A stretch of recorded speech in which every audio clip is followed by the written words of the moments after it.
Chapter 1. This was a nameless continent. On a sunny day, there were no clouds or wind. The scorching sun in the sky projected endless rays of light, as if it wanted to roast the entire continent.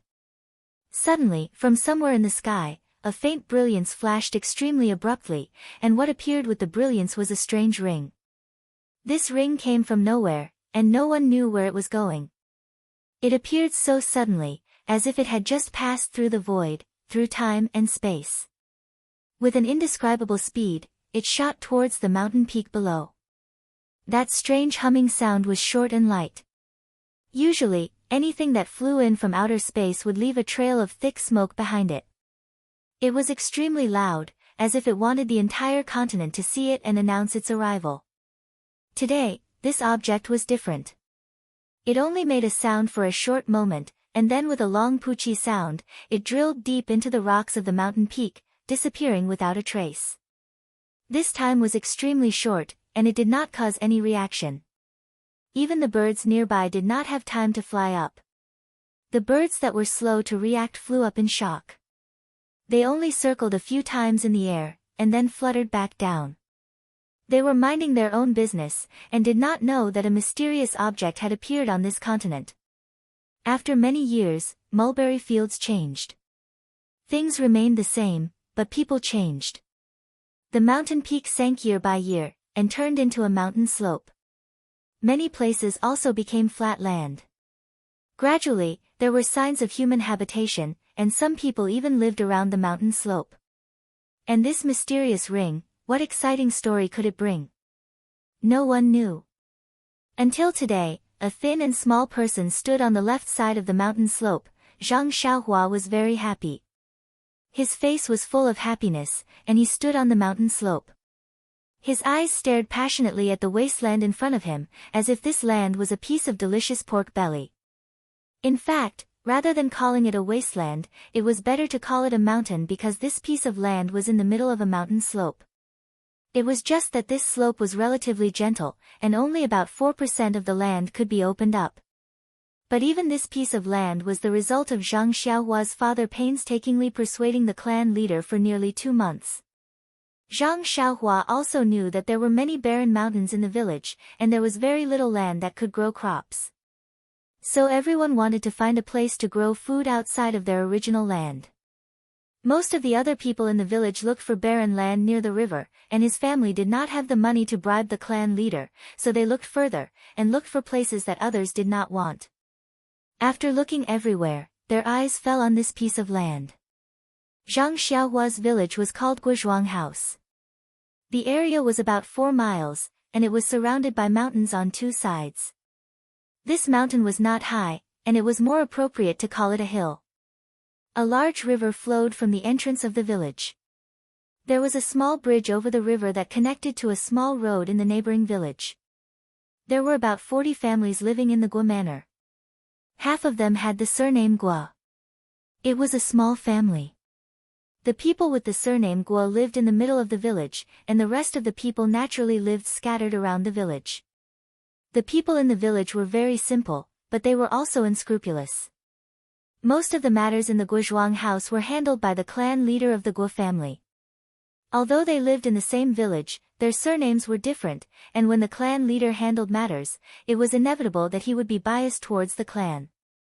The good residential locations in the village, and the good crops outside the village were mostly in the hands of the villagers with the surname Guo. However, they were still fellow villagers. Although there were many small matters, big disputes had never appeared in the small Guozhuang house, and the people in the Guozhuang house felt that they were living a peaceful life. Zhang Xiaohua's mother, Guo Sufei, was a member of the Guozhuang house. It was considered a branch of the Guo family, and it was once glorious. However, in her mother's generation, other than Guo Sufei, there was no other male in the family. Moreover, Zhang Xiaohua's grandfather, Guo Shan, also had a daughter at an old age, and raised her until it was time for her to get married.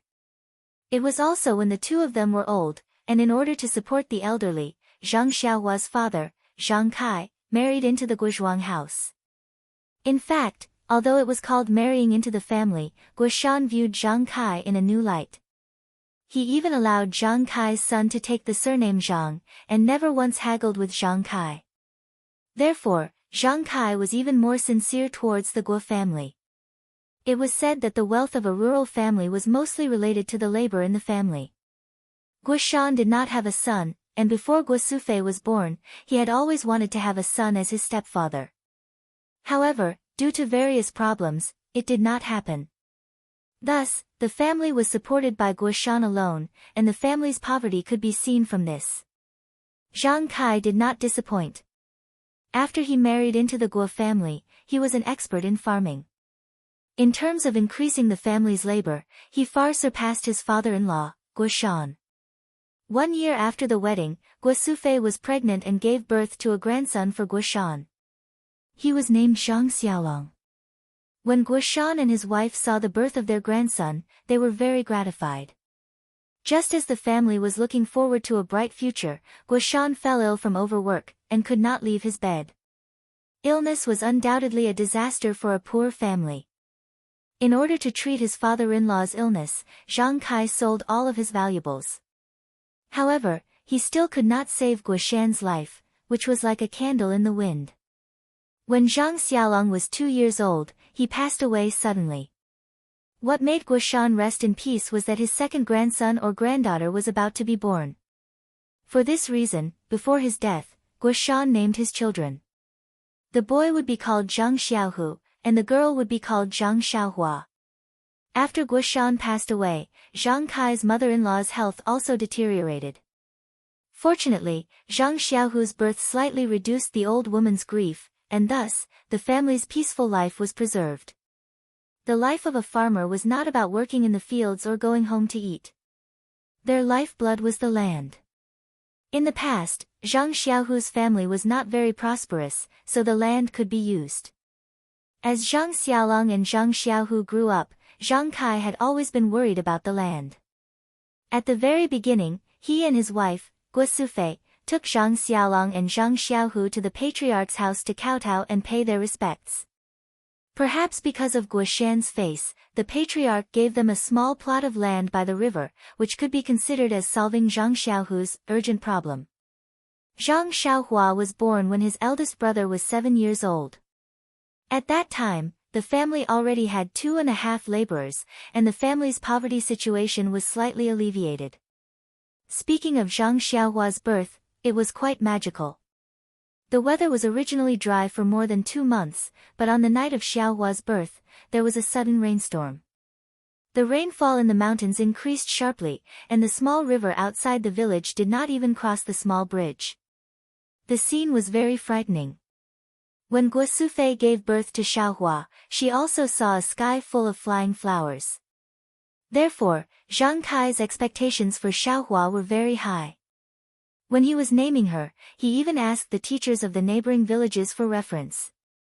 There were many names such as Zhang Zhen, Zhang Yu, Zhang Xueo, and so on. However, after picking and choosing, he was dazzled and did not know which one was better.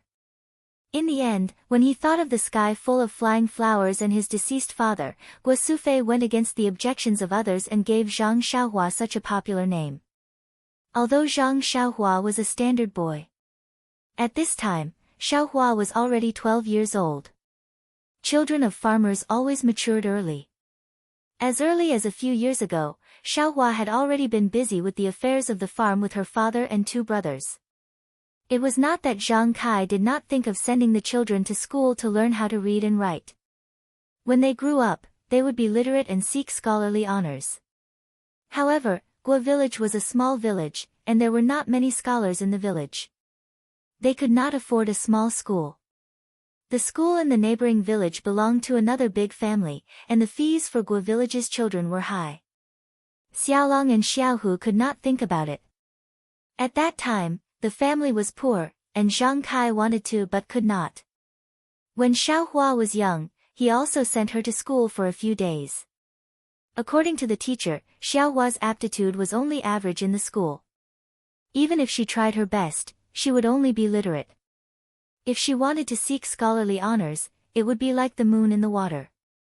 Zhang Kai weighed his wallet and looked at Xiaohua's thick eyebrows and big eyes.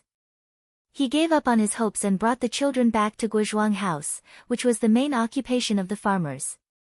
However, Xiaohua's mother seemed to remember the auspicious omen of Xiaohua's birth. From time to time, she would ask the young literate people in the village to teach Xiaohua some things. Although Xiaohua liked to follow her brother to do farm work, her mother forced her to learn a lot of words. She could read some things, and she could be considered the literate person in the family. As long as it was related to words, Zhang Xiaohua would take care of it. Today was Zhang Xiaohua's first day of farming alone. Her father had told her yesterday that this piece of land was for her. It was a rice bowl that belonged to her. Although it was still a piece of land that did not show any signs of farming, Xiaohua remembered that a scholar in the village once said that once you have a goal, you can start. Once you have a start, you are halfway to success. Once you have success, you are not far away from your hope. And Xiaohua's hope was to eat a piece of pork belly to her heart's content. The November day was already the beginning of winter. The sun cast a bleak light and heat on the head. The mountain wind blew through the slope, causing the treetops to rustle. Everything showed the silent desolation. However, Zhang Xiaohua did not have the time to pay attention to these. He held the hoe and only blindly worked on this piece of land, working hard to reclaim the land. According to Zhang Xiaohua's plan, first, they would dig an oval or quadrangular boundary around the land in the middle of the hillside. Then, they would remove the mountain rocks in this piece of land, clean up the small stones, and then deal with the weeds. When it gradually grew into a large scale, they would cultivate the entire field carefully, laying a good foundation for planting seeds. Farming always took time. When Xiaohua finished cleaning up the surroundings and was ready to remove the large stones in the field, it was already noon. Xiaohua stopped farming and wiped the sweat on his forehead. He went to the field and took a jar of water prepared by his mother. He gulped down half of the water in the jar. Then, he stretched his body and patted his waist that had not been straightened. He felt a burst of comfort. Also, although he used to work with his father and brothers, after all, because he was the youngest, everyone did not let him do too much work. He did not feel too tired. Now that he was shouldering all the work, he knew the hardships. However, when he thought about his grandmother, his mother, his home, and his future, his heart felt that it was very worth it. Zhang Xiaohua learned to read from the young scholars. Although he was not serious, he often heard them talk about the future, life, love, and so on. He had some impressions. When he was working on weekdays and had nothing to do, he would occasionally think about his life. But soon, he would be defeated by reality and bow his head to face the ground. Thinking about these at this moment, it was probably a daydream and a leisure time in the midst of work. Just when Zhang Xiaohua's imagination was running wild, his stomach kept growling. It seemed that it was time to eat. In the past, he would eat at home with his mother. Now, he was independent and started farming. When he came out in the morning, his mother said that the food would be sent to the field at noon. Looking at the time, it should be here. Sure enough, a voice came from the bottom of the hill, "Xiaohua, come and help your mother." There was a steep slope from the bottom of the hill. It was very slippery. The last time he came to see the field, Zhang Kai fell. Zhang Xiaohua quickly replied, "Mother, wait a moment. I will go down immediately. You don't have to come up first." When Zhang Xiaohua walked down the hill, he saw his mother. She was holding a bamboo basket and standing on the side of the road waiting for him. Zhang Xiaohua took the bamboo basket and carefully helped his mother walk up the hill. He let his mother sit on a stone and then lifted the cloth on the basket. Inside was a bowl of streaky pork and a few pieces of coarse flour steamed buns. Xiaohua sensibly asked his mother if she had eaten. His mother's answer was not unexpected. She had already eaten. Seeing Xiaohua wolfing down the food, Guosufei felt a little distressed. She said to Xiaohua, "Eat slowly. Don't choke. Drink some water quickly." "Mother, why did you suddenly make streaky pork?" Xiaohua asked. "Today is your first day working. Your father told me yesterday to make streaky pork as a reward for you." Xiaohua's mother lovingly looked at her youngest son and said, "It's been hard on you. Xiaohua, you are only 12 years old this year. Look at the children in the neighboring village who are your age. They are still studying in school. You are working in the field alone. Didn't my eldest brother also work separately from my father when he was 10 years old? What am I doing? Moreover, this land is mine. My second brother shares a piece of land with my eldest brother. I can't be happier." Xiaohua saw that his mother was starting to nag and quickly asked, "What about my grandmother? Did she eat streaky pork? Your grandmother is in her 80s. How can she eat this? I made millet porridge for her." Xiaohua's mother said, "You only thought of your grandmother now after eating. Your grandmother was thinking about you all morning." Xiaohua scratched his head embarrassedly. It seemed that he really didn't think so much. Speaking of Xiaohua's grandmother, Guo Sufei's face was clouded over again. As the children grew up, the family's life gradually improved. However, Little Blossom's grandmother's health was getting worse and worse. Although 80 years old was considered a rare longevity for people in the countryside, who wouldn't want their elders to accompany them for a longer period of time. Recently, Xiaohua's grandmother was blind. Guo Sufei and Zhang Kai discussed getting a doctor to take a look. However, Xiaohua's grandmother strongly disagreed. She said that it was normal for someone so old to be blind. She didn't want to spend any more money on it. The couple couldn't stand the old lady, so they agreed. Now, the old lady worked hard at home every day. She fed the chickens and pigs in the dark. Seeing that Xiaohua had finished eating and drinking, Guo Sufei said, "Xiaohua, don't work so much in the afternoon. Come home early. Grandmother misses you. I still have to send food to your father and brother." Xiaohua was stunned. "Mother, then. I finished the streaky pork. What will father and brother eat?" "It doesn't matter. There are other dishes. Remember to work less in the afternoon. Don't catch a cold." Guo Sufei stroked Xiaohua's head lovingly. She looked at her little son who was so anxious that his face was red. It was as if he was still the little boy who acted spoiled in front of her. When Zhang Xiaohua helped her mother down the slope and looked at her mother's back, she felt very guilty. Sigh, why did I eat all the streaky pork? Chapter 2. In the afternoon, the mountain was still cold, and Zhang Xiaohua was still enthusiastic. However, the progress of the reclamation in the afternoon was not as smooth as the morning. There were a lot of rocks on the wasteland, and many of them were buried in the ground. It was not easy to dig up the ground and pry up the big rocks. When the sun set in the west and dusk came, Zhang Xiaohua had only moved a few rocks. His hand was injured first, and the web between his thumb and forefinger was cracked. In the cold wind, he felt a burst of pain. After all, he was still a teenager. Looking back at the wasteland that he had been busy with for the whole day, although he was a little reluctant, Zhang Xiaohua still carried the hoe and water jar and walked back. It was already late, and if he did not leave, his father and brother would come to find him, and his grandmother would also be worried. The wasteland was a distance away from home, or else his mother would not have come to deliver lunch at noon. Walking on the rugged mountain road back home, although Zhang Xiaohua did not have any strength, he was in a good mood. The progress of the reclamation was not fast, and his father had already reminded him. If it could be done in a few days, the villagers would have already reclaimed the hillside. This was only the beginning, and in the future, they still had to carefully cultivate, sow seeds, water, and so on. There were many troublesome things. Suddenly, Xiaohua thought of something: water. Yes, the hillside was so high, and it was so far from the village river, how should the water be watered, and there was no spring around? Why didn't he think of it earlier? What should he do? Thinking of this, Zhang Xiaohua's little face was immediately filled with worry, and he could not help but quicken his pace and run home. How could a child hide his emotions? When he walked into the village, the sky was already dark, and there were many children laughing and playing in the village.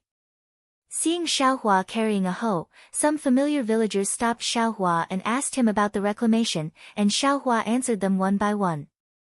It seemed that reclaiming the wasteland on the hillside was also a matter of concern to the villagers who did not have enough rations.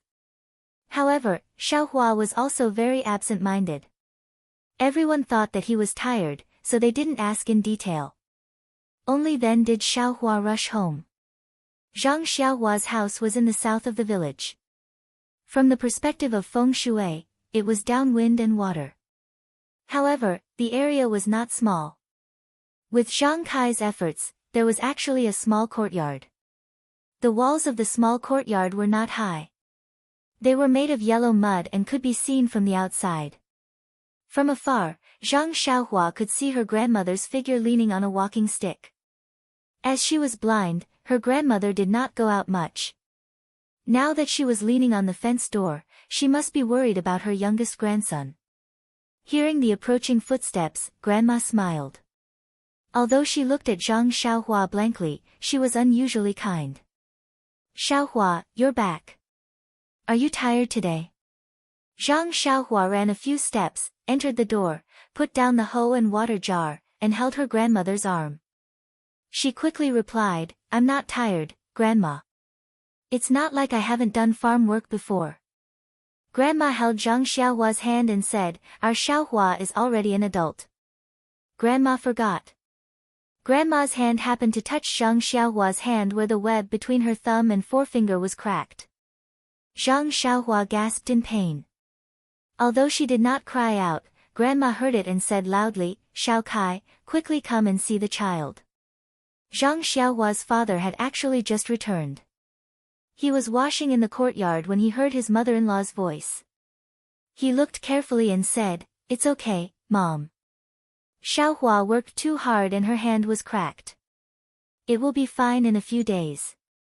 Grandma said, "Do you want to go to Old Chen at the village entrance to get some medicine for the child?" As they were talking, Guosufei came out of the house with something. She casually said to Zhang Xiaohua's grandmother, "No need, Mom. Didn't Xiaohu use it last time? There's still some left. When Xiaohua sleeps tonight, apply some. It should be better tomorrow. Mom, quickly go back to the house. It's cold and the wind is blowing. I'll send food over to you later. Xiaohua, quickly help your grandmother back to the house." Zhang Xiaohua carefully helped her grandmother back to the house. She also put her worries about watering the plants to the back of her mind. After dinner, her parents were weaving baskets under the pea-sized oil lamp. Zhang Xiaohua and her brothers were also helping them. Zhang Kai then asked Zhang Xiaohua about the progress of the land reclamation. Zhang Xiaohua also said one by one. Zhang Kai said, "You're really slow by yourself. When Xiaohu helps Xiaolong with the land on the other side of the river, he'll go over to help you." Zhang Xiaolong also said, "Don't worry, Xiaohua. When we're done, Dad and I will go over to help. We'll finish before winter." Zhang Xiaohua said, "Why am I in a hurry? Didn't Dad say that we have to be careful when reclaiming land? If we're slow, then so be it. When we plant the crops, they'll grow well." At this point, he thought of the matter of watering the plants. He quickly asked his father, "Dad, I just remembered that the hillside is so high and there's no spring nearby. How are we going to water the crops in the future?" Zhang Kai stopped what he was doing and said, "It's hard for you to think of this. What do you think we should do?" Zhang Xiaohua looked at her two brothers for help and said, "We have to carry water to water the fields. The hillside is so far away and high. Carrying water won't work, right?" Zhang Kai smiled and said, "Xiaohua, what's behind our hillside?" Zhang Xiaohua thought for a bit and said, "Isn't there a very deep hole behind?" "Yes, it's right there. It's a small cave where 3 hills are squeezed together. We can dig a well there. Then, we can make a small path from the well to the ground. Not only can we drink water, but we can also water the fields." Zhang Kai said confidently. "Looks like you already have a plan." Guo Sufei smiled and praised her man. "Then, Dad, when are we going to dig a well?" Zhang Xiaohua asked impatiently. Wait until the ground is flat. Before winter, before the ground freezes, we'll ask the people in the neighboring villages who know how to dig wells to help us. Then we'll start. Zhang Kai finished speaking and began the work in his hands. After getting a satisfactory answer, Zhang Xiaohua was finally relieved. The family busied themselves with the work in their hands. After working for a while, Zhang Xiaohua was clearly exhausted. His eyes were blurred. Guo Sufei's heart ached for him, and she told him to go to sleep first. Zhang Xiaohua agreed, and woodenly walked over to the three brothers Kang. He threw himself into the shabby quilt and fell into a deep sleep. He didn't even notice that his mother was applying medicine to his hand at night. Just like that, a busy day passed in a hurry. In the next few days, Zhang Xiaohua was patient. He only focused on leveling his own land and didn't worry about the problem of watering. That night, Zhang Xiaohua finished clearing the weeds and smashing the big clumps of dirt. He was ready to call it a day and head home. On the way home, Zhang Xiaohua could not hold it in any longer. He could not help but think to himself. Seeing that his slope had become a flat farmland, all that was left was a fine plow to sow the seeds. When would the well be dug? As soon as he rounded the slope, he saw several wooden shelves rising from the deep recess at the bottom of the slope. Zhang Xiaohua quickly ran over and looked. Sure enough, there was a circular platform at the bottom of the hole. On top of it was a circular wooden board. Around the wooden board were 6 long wooden sticks. The bottom of the wooden stick was deeply inserted into the soil. The top of the wooden stick was in the shape of a tower. Zhang Xiaohua was so happy that he almost jumped up. He jogged down the hill and came to the bottom of the wooden shelf. There was no one at the moment. They probably went to rest after setting up the shelf.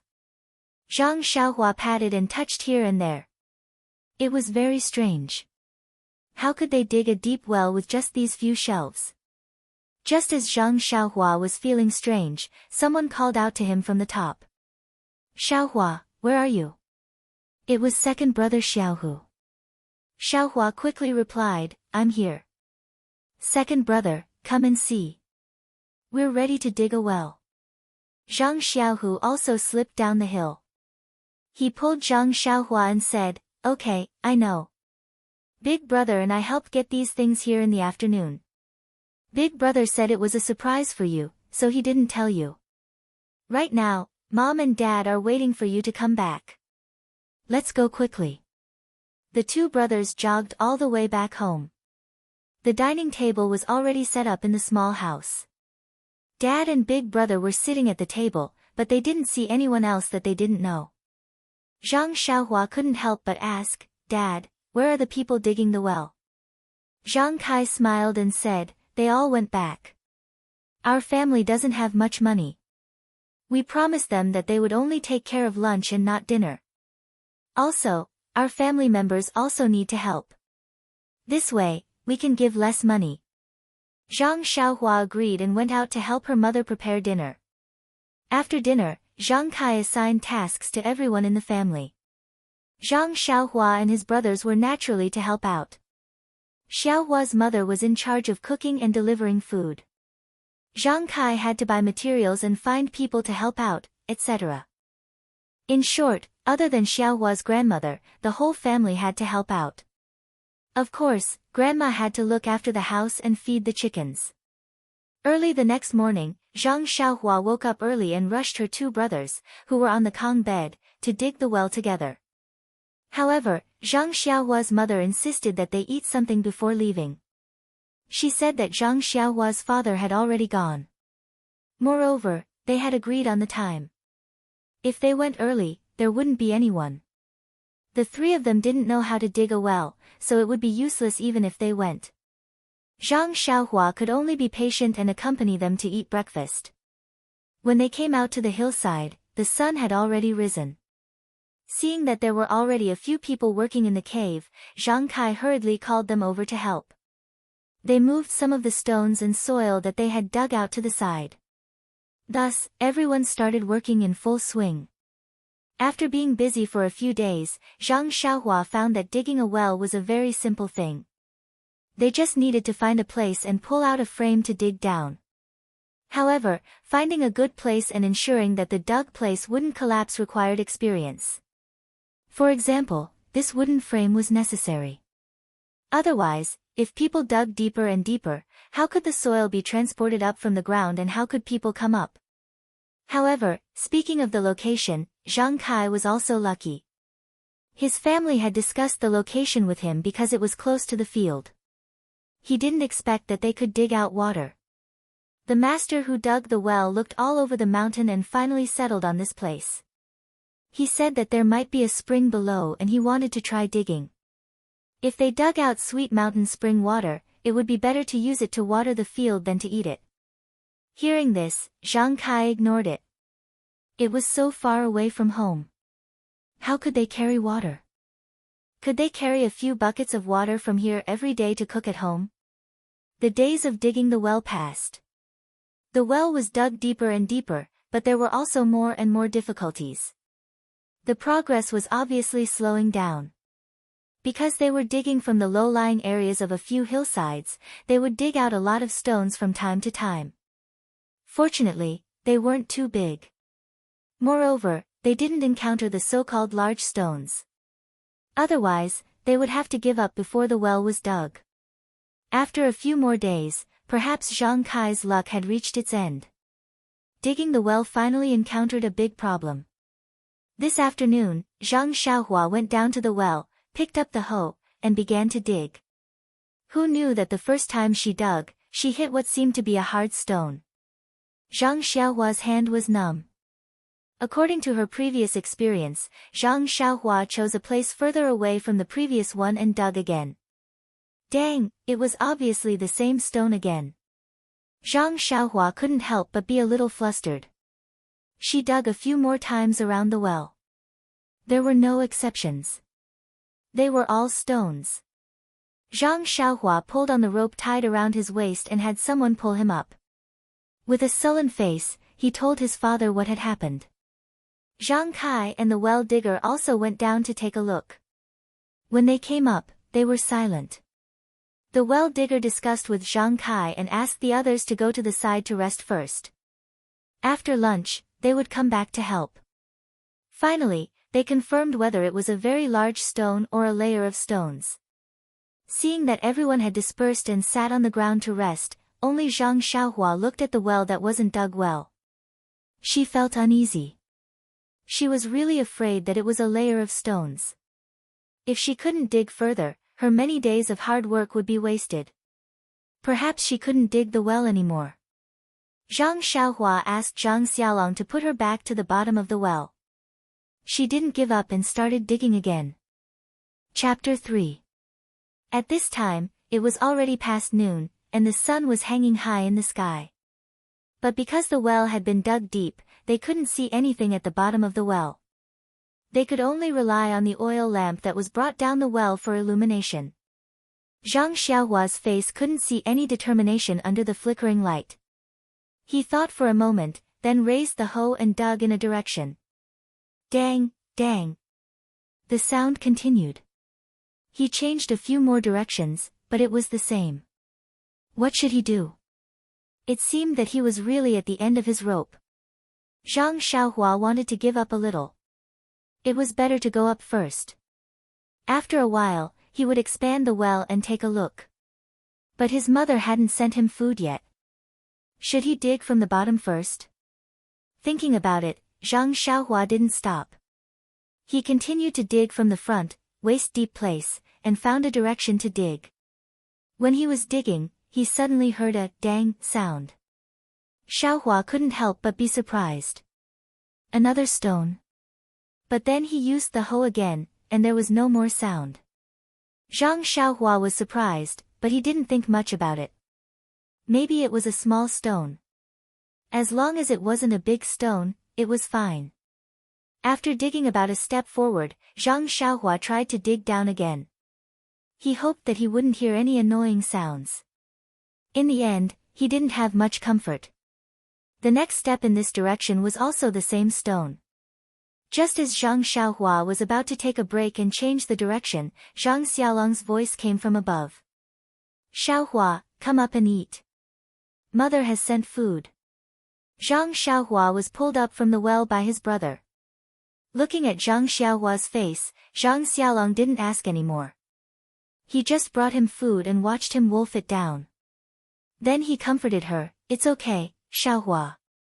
If this place doesn't work, let's go somewhere else. The hillside is so big, there must be a place to dig a well. After eating, Zhang Xiaohua's complexion was clearly much better. She didn't seem to be gloomy anymore. Seeing the people digging the well going into the well, she smiled and said to Zhang Xiaolong, I know, big brother. I'm going to take a look at the field. I'll come back later. Zhang Xiaolong patted Zhang Xiaohua's shoulder. Without saying anything, he took the empty basket and walked away. Zhang Xiaohua carried her hoe and walked up the hill. She came to the side of the field and put the hoe aside. She sat on the ground and looked at the field that couldn't be watered. She wondered if she should fetch water from the river in the future. When his eyes fell on the hoe, he noticed that there was a piece of mud on the hoe. It was probably brought up when he was digging the well. Zhang Xiaohua used her foot to rub the hoe, but it didn't come off. She picked up the hoe and used her hand to clean the mud. She discovered that the hoe was wrapped in a round object and was quite tightly stuck. Zhang Xiaohua tilted her head and thought about it. She guessed that when she was digging the well, the dang sound was probably the sound of the hoe digging into the ring. No wonder there was no sound. It was wrapped around the hoe. Zhang Xiaohua wanted to remove the ring from the hoe. She found a tree branch to pry it open and a rock to gently knock on it, but it didn't work. If she used all her strength to knock it against the rock, she might be able to remove it, but she couldn't guarantee that it wouldn't break. She couldn't bring this thing down the well to dig, right? Zhang Xiaohua felt a bit helpless. In the end, Zhang Xiaohua hardened her heart. She used half of her strength to lift the hoe and knock it against the rock. A dang sound was heard, but the ring didn't break and didn't come off the hoe. Zhang Xiaohua also used all her strength. After knocking it a few times, she finally removed it. That strange ring didn't break either. It seemed to be very sturdy.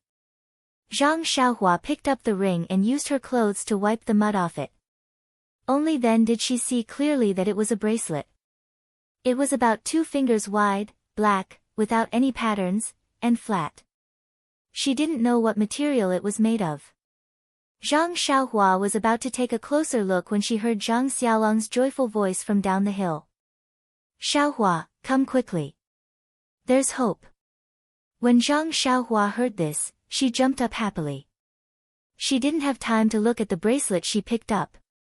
She put it in her arms, picked up the hoe, and slipped down the hill. She didn't notice that when she held the bracelet, it was light as a feather. When Zhang Xiaohua ran to the bottom of the hill, she saw the smiles on Zhang Xiaolong and Zhang Xiaohu's faces.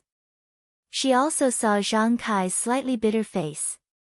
After listening to Zhang Xiaolong, she knew that the bottom of the well wasn't a layer of stone. The stone wasn't too big. As long as the well was enlarged, the stone could be removed. However, the length of the expansion was at least 3 steps. When the well was bigger, the amount of digging would be bigger. Of course, the time would be longer, and the money would be more.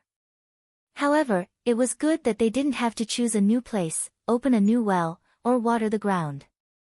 It was a good result. Seeing the happy faces of the 3 children, only Zhang Kai was secretly worried. He hoped that such a stone wouldn't appear in the future. If it happened a few more times, the well wouldn't need to be dug anymore. The work in the afternoon was simple. The people digging the well measured the well according to the size of the stone, planned how to expand the well, and dug again. After such a small disturbance, everyone began to work in an orderly manner. When they returned home in the evening, after dinner, before going to bed, Zhang Xiaohua didn't think about the bracelet in his arms. It was only when he took off his clothes that the bracelet fell out. However, after a tiring day, he was too sleepy. He didn't think too much about it. He casually stuffed it under his pillow and fell asleep. This night, everything in the Zhang family was the same as before. The oil lamps were extinguished early, and the wind blew the fence door and shook it. The withered grass on the yellow mud wall was also blown up and weakly waved. Only the moonlight from the sky shone through the window onto the shabby table and bedding. Everyone fell asleep. In the quiet night, there was only the sound of snoring. The only difference was Zhang Xiaohua. No, it should be Zhang Xiaohua's dream. His dream was no longer the streaky meat of the past, but full of flickering. It was like a kind of breathing, a radiance that stretched and relaxed, flashing and moving. On the morning of the first day, when the first ray of sunlight shone on Zhang Xiaohua's face, Zhang Xiaohua opened his eyes. He looked around doubtfully, but didn't see anything flickering. Only then did he know that all the flickering was a dream. He shook his head self-deprecatingly and prepared to go back to sleep. However, at this time, he found that listening to his two brothers snoring, he seemed to be unable to sleep. He was 100 times more energetic, so he had no choice but to get up and get dressed. When Zhang Xiaohua walked into the courtyard, he saw his mother cooking on the stove in the courtyard, so he went to the well in the corner to draw water to wash his face. Guo Sufei saw Zhang Xiaohua come out and was very puzzled, saying, "Xiaohua, why are you up so early? You were tired yesterday, so sleep a little more today. There's still a while to work." Zhang Xiaohua said as he drew water, "I'm not sleeping, mother. I'm not sleepy. Moreover, you see, I've already rested. I'm full of energy now. I can break that stone with a shovel." As he said this, he put down the basin and made a gesture of hoeing the ground. Guo Sufei said with a smile, Good Xiaohua. You've grown up. You're a pillar of the family just like your father." Zhang Xiaohua said with a red face, "Mother, I'm already so big. Don't call me good. It's so unpleasant to hear." While they were talking, Zhang Kai came back from outside with a bunch of vegetables in his hand, asking, "Who's grown up?" "Xiaohua, why are you up so early? Don't you want to sleep a little longer?" Then he handed the vegetables in his hand to Zhang Xiaohua's mother, saying, "Some of the grass in the vegetable garden has grown out. We'll have to pull it out when we have time. We've been busy with the well for the past few days, so don't let our vegetables go to waste." Guo Sufei took the vegetables and said, "Aren't you talking about your son? It's the first time he woke up so early. He'll be good at work in the future." Guo Sufei continued to cook for the whole family, and Zhang Kai also went into the house. After Zhang Xiaohua finished washing his face, he had nothing to do, so he walked out of the courtyard. Although it was still early and winter was approaching, farmers couldn't stay idle. There were already many people walking around in the village. Some people were driving ducks and geese to the river, while others were gathering grass from the river to feed the chickens and pigs. There were also some people who had already carried hoes and were ready to go to the fields. Zhang Xiaohua walked on the small path in the village and felt that today was different from before. He couldn't tell what was different, but he felt that he was full of energy. There was a feeling of endless energy, or it could be said that every part of his body was full of energy. However, he didn't think too much about it. He just thought that he had slept well last night. When Zhang Xiaohua walked back home, everyone had already started to eat. He also hurriedly finished eating and followed his father and brother to continue digging the well. The next few days were peaceful. The surface of the well expanded, and they dug up the stones from the bottom of the well. The well also became deeper and deeper. When the piece was dug out, it looked quite flat and was cold to the touch. Zhang Xiaohua asked her two brothers to put it under the tree at the head of the field. They were going to use it as a bed to rest in between work during the summer. As for the bracelet, Zhang Xiaohua threw it behind his head and put it under the pillow. He had completely forgotten about it. However, his dream had already been replaced by streaky meat by Twinkle, but he didn't realize it. After a few more days, there was still no water in the well. At this time, Zhang Kai was a little worried. It was going to be winter soon, and the soil layer was about to freeze.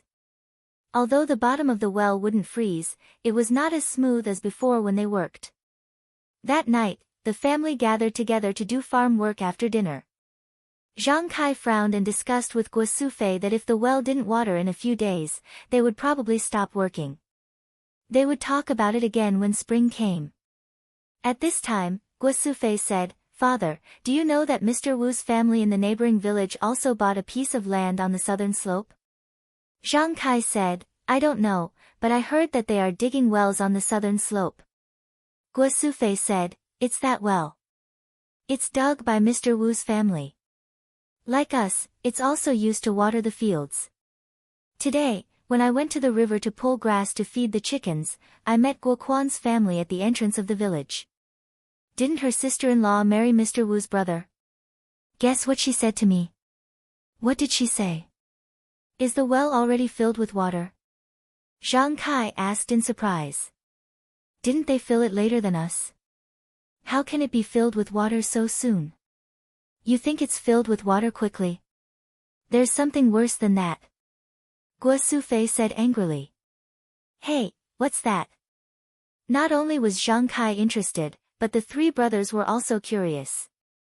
They dug a well and dug out a small broken box. Guo Sufei continued, "When the box was dug out of the well, it was broken by a hoe, revealing the things inside. Although it was covered with mud, you could still see the pearls and agates inside. Why don't we have such good luck? We dug out a broken stone the size of a bed before they did." Just when the family was sighing over Mr. Wu's family's fortune, Zhang Xiaohua remembered that he had also dug out something from the well. He said excitedly, "Father, Mother, I also dug out a treasure from the well." Under the urging and eager gazes of his family, he took out the forgotten bracelet from under the bedding. Zhang Kai took it and examined it carefully under the oil lamp. He saw that it was a black, flat object made of an unknown material. Instead of calling it a bracelet, it would be more appropriate to call it a metal ring. He couldn't tell what it was, so he handed it to Guo Sufei. Guo Sufei took it, weighed it in her hand, and rubbed it with her fingers for a while. She said, "It's so light. It doesn't look like it's made of jade, and it doesn't have any patterns. It probably isn't jewelry. It looks like a child's toy. Xiaohua, take it and play with it." Zhang Xiaohua took it dispiritedly and handed it to his two brothers, as if it was his fault that they didn't dig out the pearls and agates. The two brothers turned the bracelet around in their hands and handed it to Zhang Xiaohua. It seemed that no one was interested in this ugly thing, so Xiaohua could only keep it in her arms. Guo Sufei continued, "Sai, if it's really a good piece of jewelry, we can consider keeping it and use it as a betrothal gift when we matchmake your eldest brother at the beginning of spring." This time, the emotions of the whole family were ignited again. Zhang Xiaolong would be 20 years old at the beginning of spring. It was time for him to find a girl and settle down. Based on their own impressions, the family began to argue with Zhang Xiaolong one girl after another. When the oil lamp went out, the family still wanted to continue, but for the sake of digging the well and doing farm work the next day, they could only go to bed on the Kong bed. Before going to bed, Zhang Xiaohua took out the bracelet from her arms and was about to put it under the bedding again when she changed her mind. What Mr. Wu dug out from the ground was a treasure. Mine is also a treasure. I have to take good care of it. But where should I put it? He thought about it and put the bracelet on his wrist. What a coincidence. It was actually a good fit on his wrist. When he waved his arm, the bracelet didn't slide up or down. Zhang Xiaohua was secretly delighted. This bracelet was simply tailor-made for him. Until he fell asleep, he didn't think about how he could put it on his wrist if it fit so well on his wrist without any gaps. Not to mention that the streaky pork in his dreams had long disappeared. It only flashed endlessly in his mind. Qidian Chinese website www.qidian.com welcomes readers to visit and read. The latest, fastest, and hottest serial works are all at Qidian Originals. A. Chapter 4. For the next few days, Zhang Kai and his family were all busy digging wells. Fortunately, on the 6th day, the water that everyone had been looking forward to for a long time was finally dug out. Finally, they had completed a difficult task before winter, and everyone was relieved. Just as Zhang Kai was busy settling the wages of the well-diggers, and Zhang Xiaolong and his two brothers were busy repairing the small path from the fields to the well platform, the gloomy winter clouds pressed down, and some salt bean-like snow fell from the sky. The farmers' love-hate winter day had finally arrived. After the first snow, the cold wind became bitterly cold, and the new year was not far away. Zhang Kai was very satisfied this year. He had gotten an extra piece of land for his family and dug a well. In the future, this land would not be afraid of drought, and if he took good care of it, it would be the main source of food for his family. Therefore, as the new year approached, he had already instructed Guo Sufei to prepare more New Year goods, so that the family could have a good New Year. His mother-in-law was getting old, and every New Year was a new year. Recently, his mother-in-law's health had been deteriorating, and she had been lying on the bed for half a day. He did not know if she could make it through the next New Year.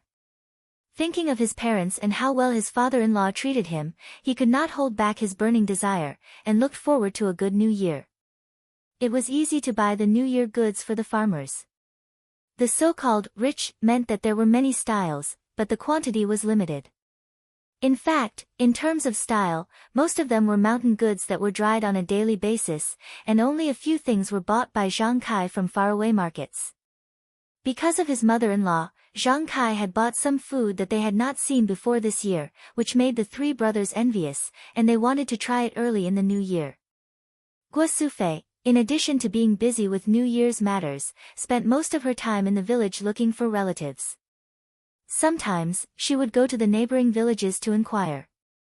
What she cared about was her eldest son's marriage. However, looking at her sometimes gloomy and sometimes happy face, it felt that things were not going as smoothly as expected. Time passed quickly as the Zhang family was busy, and the new year was finally around the corner. On the first day before the new year, just as everyone was sitting around the stove, talking about the next year's harvest, the situation in the field, and Zhang Xiaolong's future wife. Suddenly, he heard a commotion outside the village. It was a mess outside. Could it be that bandits have come to rob the village? Zhang Kai's mind immediately came up with an idea. However, that shouldn't be the case. The Guozhuang house was very small, and the Guo family was also a small family. Every family was very poor, and the bandits who lived in the nearby mountains never came to this desolate place. There shouldn't be any reason for them to come today. Although he thought so, Zhang Kai didn't dare to be careless. He called the three children, took the hose and other iron tools, and carefully walked out of the house. The Zhang family's wall was half a meter high, so they could see the situation in the village at a glance. In the village, many people were gathering and talking, and some were running. However, they all knew each other. Although everyone looked a little panicked, they could still see a little bit of joy and gloat. Zhang Kai was puzzled. He ordered the three children to return to the house and put the weapons back. He then went out to gather information. Of course, the three of them didn't want to be idle. They also followed him out and mingled with the young people of the same age. There were many people in the village, standing or sitting in twos and threes. They were all talking about the same thing. Zhang Kai walked to a group of old men who were smoking and talking loudly. He saw blacksmith Lu, who he was familiar with. He patted him on the shoulder and said, "Old Lu, what's going on? Why is it so messy?" Blacksmith Lu was smoking silently. When he saw that it was Zhang Kai who asked him a question, he knocked the cigarette that he had just finished smoking on the ground. He filled a new pot with new cigarettes from the tobacco pipe and carefully lit it. He took a deep breath and then said in a dull voice, "Old brother, do you know about One Eye who is 80 miles north of our village? The bandit who occupied Shichui Mountain." Zhang Kai said, "I know, that's the biggest bandit within 100 miles of our village. How could I not know? However, they have always been active in the rich areas in the north. What's wrong? They ran over to our village." Blacksmith Lu took another puff and said, "Yes, do you remember that some time ago, Mr. Wu from Xianzhuang dug up a well and dug up a chest of treasures? Zhang Kai suddenly realized, could it be, they? Zhang Kai didn't ask anymore. He already knew the reason. Wealth shouldn't be exposed. Such a conspicuous large sum of wealth was targeted by bandits. What good could there be? When Butcher Guo saw that Zhang Kai wasn't asking any more questions, he squeezed over and said mysteriously, not only that, Mr. Wu was still hoping for a fluke at first, saying that there was no such thing and refusing to admit it. I chased Mr. Wu's family of dozens of people into the ancestral hall and sent people to turn Mr. Wu's house upside down. In the end, they found a pile of treasures in the cellar and at the bottom of the well. I was furious that Mr. Wu had deceived him, so he burned down the Wu family's ancestral hall with a torch. Luckily, Xianzhuang is slightly better than us. They are all poor people, so I didn't make things difficult for others. When these bandits left, they even made a fuss and told the villagers to be careful and not to report it to the authorities. Otherwise, they would bury everyone in Xianzhuang with them. Blacksmith Lu said, misfortune is a blessing in disguise. A few days ago, they thought that they had struck it rich. Now, their entire family has been wiped out. How tragic, Butcher Guo continued, they didn't wipe out their entire family. Mr. Wu's sister-in-law came back to our village yesterday to visit her parents. She didn't go back today and avoided a disaster. Didn't someone just report it? She just found out about the tragedy and sent people to investigate. Also, the person who reported it said that when the bandits left, they dragged a woman on a horse. They couldn't see her face clearly. She's probably Mr. Wu's daughter. The bandits took a fancy to her and took her up the mountain. Maybe she's the mistress of the village. Zhang Xiaohua and his brothers had been standing behind their father for a long time. When they heard what the villagers said, they felt a chill in their hearts for no reason. Usually, they didn't hear much about the evil deeds of bandits, but it was all just talk. They thought it was just a story. Now, it happened right in front of them. Mr. Wu was also someone that a few people had seen before. When they were young, he had even taught Zhang Xiaohua a few words. Now, he was gone. He was burned to a crisp. Although they didn't see it with their own eyes, it still made them feel sad and afraid. Zhang Xiaohua unconsciously rubbed the bracelet on her left wrist. She secretly thought, fortunately, what I dug out wasn't a real treasure. Even if it was, I wouldn't tell anyone to avoid bringing disaster to myself and my family. An ordinary man's wealth is his own ruin. Such a bloody truth was deeply ingrained into the young man's heart. The three brothers told Zhang Kai that they wanted to go to Xianzhuang to see what happened, but Zhang Kai didn't agree. After all, it was almost the new year. If they encountered a bloody disaster, it wouldn't be good for their luck in the coming year. Moreover, the Wu family in Xianzhuang was now scorched earth. The tragic scene made people afraid. It was estimated that the people from the government should have already arrived there. If they went, it might cause a lot of trouble. As they talked, the people in the village also dispersed. After all, other people's days had come to an end, but their own lives still had to be lived. The truth of each person only sweeping the snow in front of their door, even farmers understood. The sky was dark, and the new year was coming. It was better to tidy up their mood and busy themselves with their own affairs. When Zhang Kai and the three children returned home, he saw his mother-in-law and Guo Sufei warming themselves around the fire. He told them about what happened in Xianzhuang. When the two heard, they turned pale with fright. The two of them prayed to the heavens, hoping that the souls of the dead would be reincarnated as soon as possible. They also hoped that their family would never encounter such a disaster. Until the sky was completely dark and the house was lit with oil lamps, Zhang Xiaohua's grandmother was still muttering, "Misfortune is a blessing in disguise, misfortune is a blessing in disguise." It was also the new year, but this year's Guozhuang house was far less lively than before. Under the curtain of the night, only children were playing with lanterns. Only they didn't know the dangers of the world and let their nature run wild. Most of the farmers were like Zhang Kai's family. After eating a sumptuous New Year's Eve dinner, tidying up the hard work of the past year, and looking forward to the sweet happiness of the new year, there was a trace of gloom in their hearts. When they thought about Mr. Wu's experience and thought about this world where the strong preyed on the weak, it was inevitable that they would have the idea that they were fish on the chopping block. Looking at the vast world, they didn't know how to protect their family's safety. The New Year's Eve, which was supposed to be lively and noisy, passed quietly just like that. She didn't know whether the dreams of the other villagers contained happiness, joy, harvest, and sweetness, but Zhang Xiaohua only had a twinkle in her eyes. That twinkle seemed to have a trace of clarity. The New Year's Eve for farmers was actually very simple. Other than the New Year's greetings, there was only the faraway market in Lu Town. Every year, starting from the third day of the new year, there was a street in Lu Town where the 8 neighboring villages gathered and bustled. Everyone wore new clothes, brought their families, and brought a slightly full purse around their waists to feel the New Year's atmosphere. In Zhang Kai's family, except for Guo Sufei, who had to stay at home to take care of Zhang Xiaohua's grandmother, Zhang Kai brought his 3 children to the Lu Town market. Lu Town was south of the Guozhuang house and was about 30 li away from the Guozhuang house. There weren't many streets in Lu Town, so there wasn't much excitement to share on weekdays. It wasn't easy to catch up with the New Year's gathering.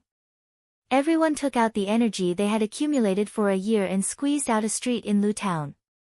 This was a street facing north and south. It was relatively wide and seemed to be the main street of Lu Town. There were many shops on both sides of the street. No matter what kind of business they were doing, the business was very good. The doors were wide open and many people came in and out. The shop assistants stood inside and outside the shop, greeting the customers coming and going. Many peddlers picked their own small livelihood and placed it on the street. They kept shouting loudly to attract the people in front of them. Usually, if the shop assistants in the shop saw someone blocking the door, they would definitely greet them and drive them away. But today was an exception. They all came out to find a way to make a living. In order to win the first prize of the new year, they wouldn't be angry and hurt the harmony. They even wished each other good luck when they met. As a result, the street, which was not very spacious, became more crowded. Zhang Xiaohua, who came to the market with her father and brother, didn't even know where to look. Chapter 5. It was not the first time that Zhang Xiaohua had come to Lu Town's market. After all, it was the busiest time of the year. It was also the busiest place within a radius of dozens of miles. Since he could remember, he would come here every year. But in the past, his memory was full of sugar figurines, pastries, and other food.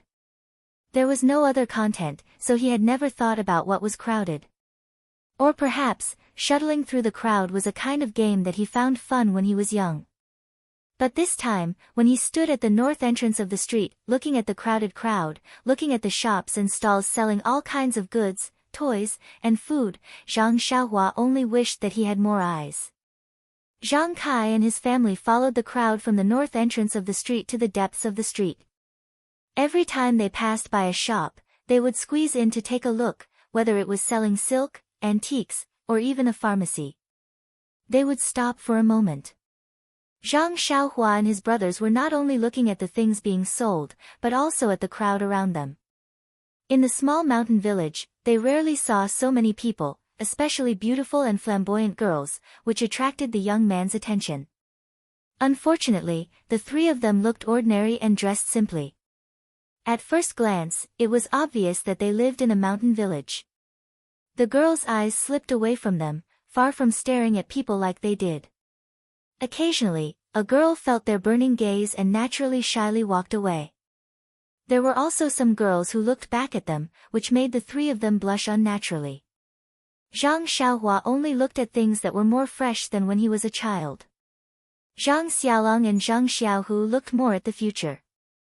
Perhaps they wanted to meet a girl they liked and find their own happiness, but most of the girls did not pay much attention to their eyes, so they did not know what the 2 brothers were thinking. In the middle of the street, there was a big shop with a sign that said, Qian Family's Cloth Art. Seeing this, Zhang Kai's eyes lit up. Beckoning the 3 brothers over, he led the way in. There was a shop assistant standing at the door of the shop.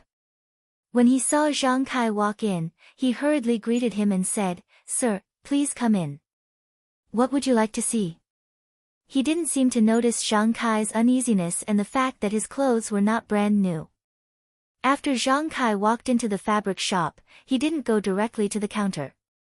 Instead, he stood next to the door and nervously looked at the many male and female customers running around the shop.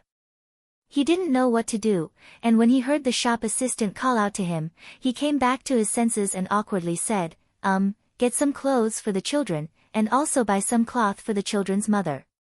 While they were talking, Zhang Xiaolong and his two brothers also came in. After all, they rarely entered such a big store. Just now, they were just looking around.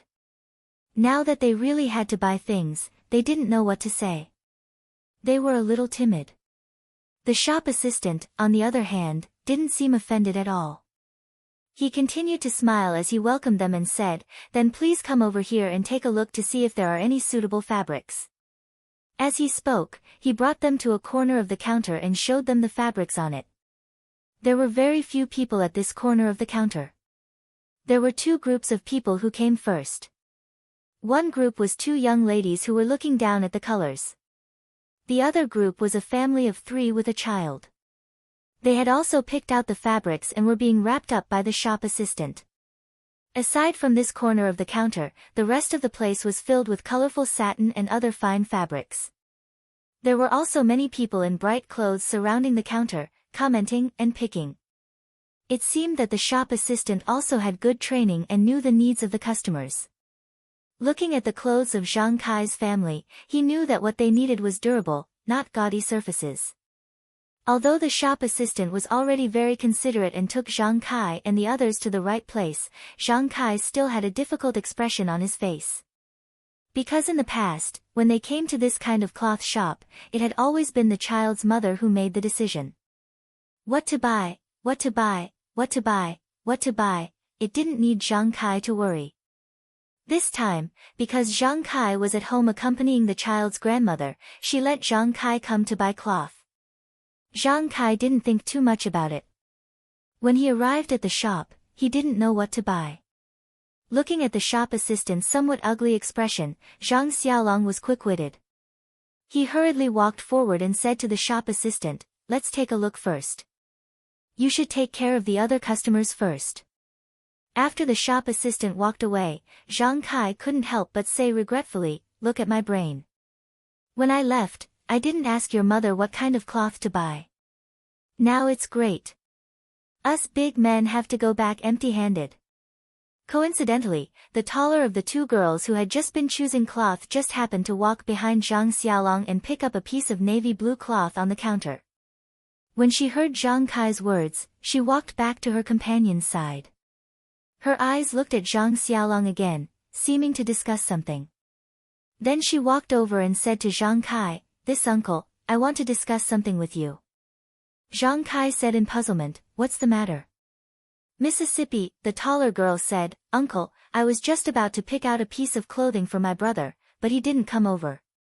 I see that his figure is similar to this big brother's. I wonder if I can ask him to help me try it on. I heard you say that there's no cloth and no one to use as a reference. In return, how about my sister and I also give you a reference?" Zhang Kai was overjoyed at the unexpected good news. He slapped his thigh and said, "Good, good." Thus, Zhang Xiaolong acted as a clothes rack for a while and helped the two girls try on several pieces of clothing before buying something they were satisfied with. And Zhang Kai's wish was even easier to fulfill. The two girls helped them pick out cloth and color, making Zhang Kai and his family very satisfied. Even the shop assistant felt that the two girls had good taste. The only thing that made Zhang Xiaolong dissatisfied was that by the time the shop assistant finished wrapping the cloth and came out, the two girls had already gone far away. He still hadn't inquired about their names. Zhang Xiaolong gloomily took the cloth and followed Zhang Kai forward. Just as he was about to look at the farming tools in the roadside shops, he suddenly heard the sound of gongs and drums. When Zhang Xiaohua heard it, she said excitedly, "Dad, hurry. The big show is about to start." let's go watch the show first. At the same time that Zhang Xiaohua called out to Zhang Kai, the crowd at the market also heard the sound of the gongs. Everyone rushed over. Zhang Kai also hurriedly called out to Xiaolong and Xiaohu, and quickly walked over with the crowd. Lu Town had a custom for the new year. In the corner of the market, a large stage would be set up. Every day, a troupe would perform on it until the end of the market. For the farmers who had no entertainment, this was the highlight of the new year. It was no wonder that Xiaohua was so happy. When Zhang Kai and his family arrived at the stage, the big show on the stage had already begun. There were already 3 layers of people surrounding the stage. Fortunately, the stage was high enough that the people in front of it didn't block their line of sight. Although there were many people watching the show, they all held their breaths and listened attentively. It wasn't like the hustle and bustle of the shop just now. What was being played on the stage was a popular folk story. Everyone was watching with great interest. Zhang Xiaolong also gradually forgot about the regret he had just felt. Just as everyone was watching the show, there was a sudden noise on the other side of the stage. It was getting louder and louder. However, there were many people in between, so they couldn't hear it clearly. However, Zhang Xiaohua could hear that the voice of a girl was very familiar. Could it be someone he knew from his village? Coincidentally, there was a tree not far away. Zhang Xiaohua quickly climbed up and took a look. Oh, he really knew her. He said loudly to Zhang Xiaolong, "Big brother, it's the sister who just picked out clothes for us. She's in trouble." When Zhang Xiaolong heard this, he didn't have time to talk to Zhang Kai. He hurriedly pushed aside the people next to him, squeezed through the crowd, and walked to the other side of the stage. Zhang Kai also hurriedly pulled Zhang Xiaohu and called out to Zhang Xiaohua, who was coming down from the tree, to follow behind. When Zhang Xiaolong used a Herculean effort to squeeze through the crowd and arrived at the other side of the stage, the scene in front of him made his blood boil. The stage was built against a high wall. At this moment, there were 2 lonely little girls hugging each other under the high wall. Their faces were flushed red, and there were 2 small parcels beside them. Some clothes were spilled out from the parcels. They were probably the clothes they had just bought at the cloth store. In front of them stood 2 short, fat men holding folding fans. They were dressed in bright clothes, and they were mumbling and groping the 2 girls, forcing them to move back and forth under the high wall. Around the 2 fat men, there were 7 or 8 tall servants wearing coarse clothes. They separated the crowd of people who were watching the show. Among these fierce-looking servants, a few of them were smiling as they watched their young master's ugly behavior. A few of them were looking back at the crowd of people watching the show. From time to time, they would give a threatening look to prevent people from intruding.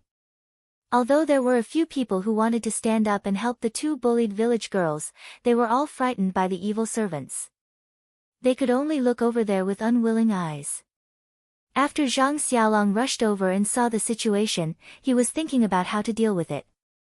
However, he saw the tall village girl looking at him with a pitiful look for help. Although she wasn't looking at him, he couldn't help but want to rush over.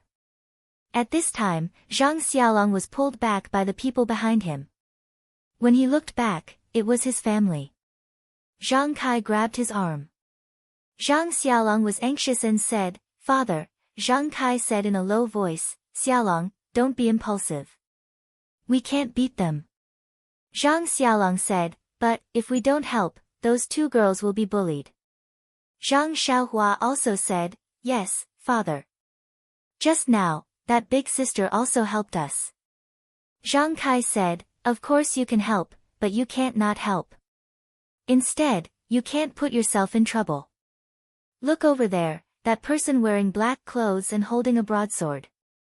The 3 Zhang brothers followed their father's gaze and looked over. Sure enough, there was a big man wearing black clothes standing over there.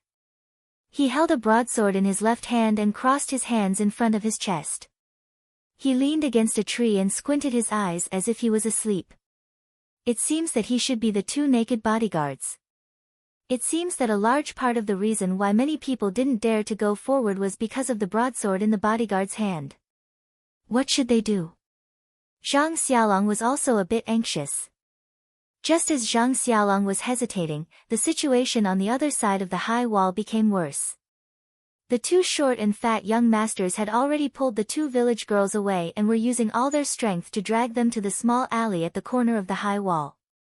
Zhang Xiaolong couldn't hold back anymore. He forcefully shook off Zhang Kai's hand and quickly ran over. The group of evil servants also thought that the crowd next to them had been frightened by them. Seeing that a good show was about to begin, they all moved closer to the small alley. They didn't expect that someone would rush over at this time. Zhang Xiaolong rushed to the side of the two village girls. First, he reached out and grabbed the two girls' arms and pulled them to his side. The strength of the two short and fat young masters couldn't compare to him who worked in the fields all day long. They were pulled over in an instant. While they were stunned, Zhang Xiaolong loudly said, "What are you doing?" The two short and fat young masters saw that the prey in their hands had been taken away and their faces were very angry. The two of them looked at each other and one of them wearing orange clothes said, "We're not doing anything." "Who are you? What are you doing?" Zhang Xiaolong was stunned for a moment and then said, "I'm their older cousin." "Why are you pulling them?" "Be careful, we'll go report you to the officials." The other person wearing black clothes said, "Report you to the officials?" "Okay, then let's go together. In Lu Town, your master, I, am the official. Your cousin just stepped on my shoes. I want her to pay for my shoes. I want to see if the official will report to you or me." At this time, Zhang Kai and the others also rushed over. Zhang Kai hurriedly bowed to the two people and said with a smile, "Two masters, please calm down. My two girls don't know any better. You see, they stepped on your shoes. We'll pay for it. Today is a good day to go to the market. You're a big man and have a big heart. This year, you'll be rewarded." The person wearing orange clothes said with a sly smile, "Well said. Seeing that you're a tactful old man, your master, will do a good deed and pay for my shoes." Zhang Kai was startled and carefully said, "Then may I ask how much copper coins should I pay you?" The person wearing orange clothes stretched out a palm. Zhang Kai let out a sigh of relief and said, "So it's 5 copper coins. I'll give it to you." Zhang Kai took out 5 copper coins and handed it over. The person wearing orange clothes didn't even look at the 5 copper coins in front of him and slapped them to the ground. He fiercely said, "You country bumpkin, you think these are your straw sandals? Your master's shoes are only worth 5 copper coins. Listen carefully, 5 taels of silver." Zhang Kai thought this was bad and immediately said with a smile, "Master, you must be joking. My family's annual food rations are only 3 taels of silver. Are your shoes worth that much?" The person wearing black clothes said, "You little old man, are you suspecting that we're lying?" At this time, the village girl behind Zhang Xiaolong had recovered. She poked her head out from behind Zhang Xiaolong and said, "Uncle, they're accusing us. We didn't step on them at all. We just came to watch the show. Before we even got close, they already surrounded us." Zhang Xiaolong also angrily said, "Father, they're obviously trying to blackmail us. Let's hurry up and take this girl to the authorities to sue them." The person wearing black clothes laughed loudly and said, "You bunch of bumpkins, you haven't seen the world. You don't even know your master Zhao and you're still talking about suing the authorities. Little ones, come and tell them what an official is." This master Zhao waved his hand and the servants who were originally standing to the side watching the show immediately surrounded them. Zhang Kai saw that the situation wasn't good and said to Zhang Xiaohua, "You and these two girls find a chance to run away.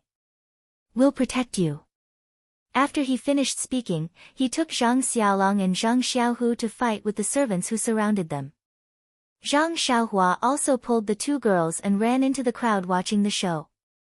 Zhang Kai, Zhang Xiaolong, and Zhang Xiaohu, although they were strong laborers from the countryside and had some strength, they were slightly better than the servants in a one-on-one fight. However, a strong man couldn't withstand a large number of people. After a few rounds, they were thrown to the ground by several vicious servants. The servants' fists and feet rained down on them. The three of them were injured on their bodies and faces. Zhang Xiaohua and the two village girls were clever at first. They avoided several servants and were about to rush into the crowd, but they were unexpectedly blocked in front by the bodyguard. After several turns, they were unable to escape the bodyguard's figure. The bodyguard didn't make a move.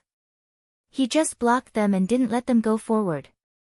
When the servants caught up, he stood to the side and watched as Zhang Xiaohua and the two village girls were blocked by Zhang Kai and the others. When Zhang Xiaohua saw his father and brother being pressed to the ground and beaten, he anxiously rushed forward to save them. However, he was kicked in the chest and fell to the ground on his back. His body was covered in mud. When he was about to struggle to sit up, two more servants came and pressed him against the wall. They slapped him a few times and blood flowed out from the corner of his mouth. These two servants saw that Zhang Xiaohua was still young, so they didn't make a move. They just pressed his body and didn't let him move. No matter how Zhang Xiaohua struggled, he couldn't break free from the two strong men's hands. Seeing his father and brothers being beaten under the vicious servants' fists and feet, his heart ached and tears flowed down in an instant. Chapter 6. When Zhang Xiaohua's helpless tears fell on the dust, the 13-year-old boy's heart was set off monstrous waves. He had no time to think about the evilness of the human heart and the ugliness of the world. He also had no time to blame the weakness of others and bystanders. He only had the hope of strength. He hoped that he could use his strength to protect his family so that they would not be bullied by these dog-like evildoers. The fists and kicks that fell on his family were like a hoe, planting a seed in his heart. It made his immature mind, and his originally weak heart, more and more substantial and firm. Two village girls cried and rushed over, wanting to pull away the servants who were beating Zhang Kai and the others. However, they were blocked by the two young masters and began to move their hands and feet. There were more onlookers than there were people watching the show, but they were all angry but did not dare to speak. The world was silent just like that. There were only the sounds of fists and kicks, the crying of the village girls, and the teasing of the libertine. The sun was already setting in the west. At this time, a gentle and pleasant female voice floated over from the high wall behind Zhang Xiaohua. A group of dogs that bully others because of their master's power. Senior brother, if you don't make a move, these people will be bitten by a group of dogs and be seriously injured. Then a man's voice sounded. Junior sister has a bodhisattva's heart. I'll go down and beat the dogs. As soon as the voice fell, a figure jumped down from the high wall and landed lightly behind the group of evil servants. This person did not make any movements, but he grabbed two people with both hands and casually threw them to the ground. Then, he kicked the other few people to the ground. Several evil servants fell on the dust and stopped moving. It was unknown whether they were dead or alive. Zhang Kai and his family of three were revealed. Their bodies were curled up, their faces were covered with blood and mud, and they were writhing in pain. At this time, everyone could clearly see that the person who landed on the scene was a young man around 20 years old. He was dressed like a scholar, wearing white clothes and holding a sword. As the scholar's gaze swept over Zhang Xiaohua, the two servants who were holding him down quickly let go and timidly stood to the side. Zhang Xiaohua cried as she rushed to her father and brother. She helped them sit up one by one and lowered her head to check on their injuries. The two young masters of the woman also stopped.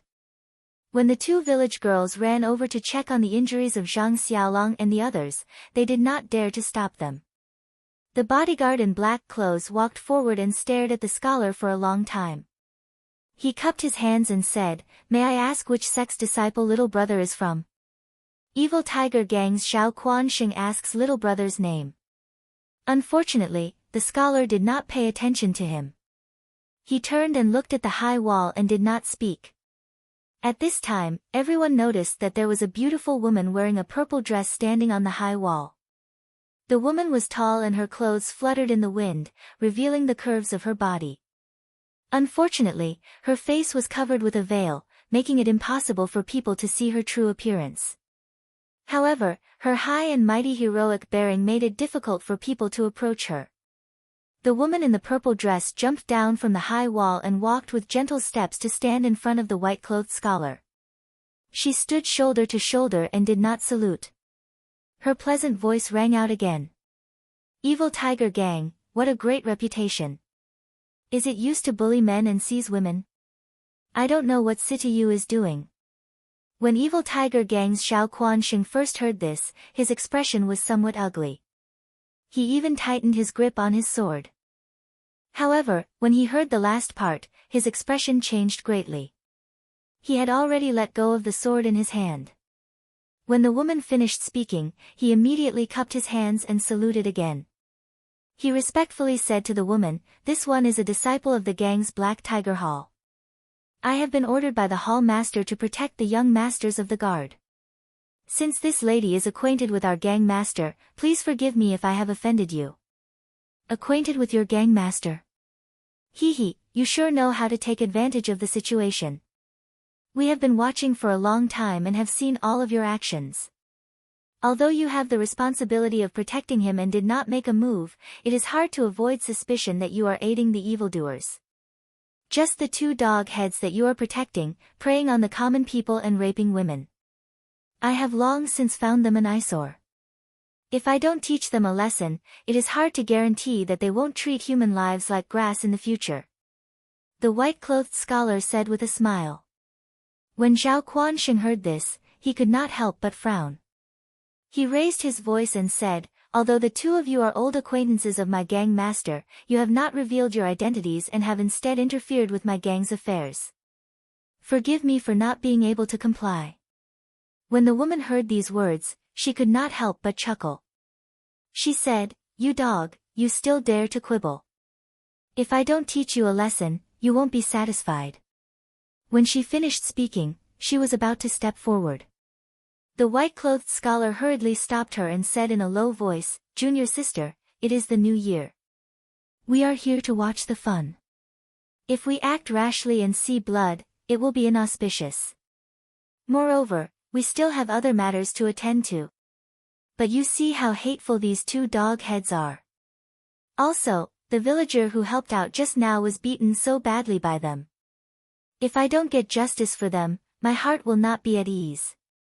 The purple-clothed woman said resolutely and decisively.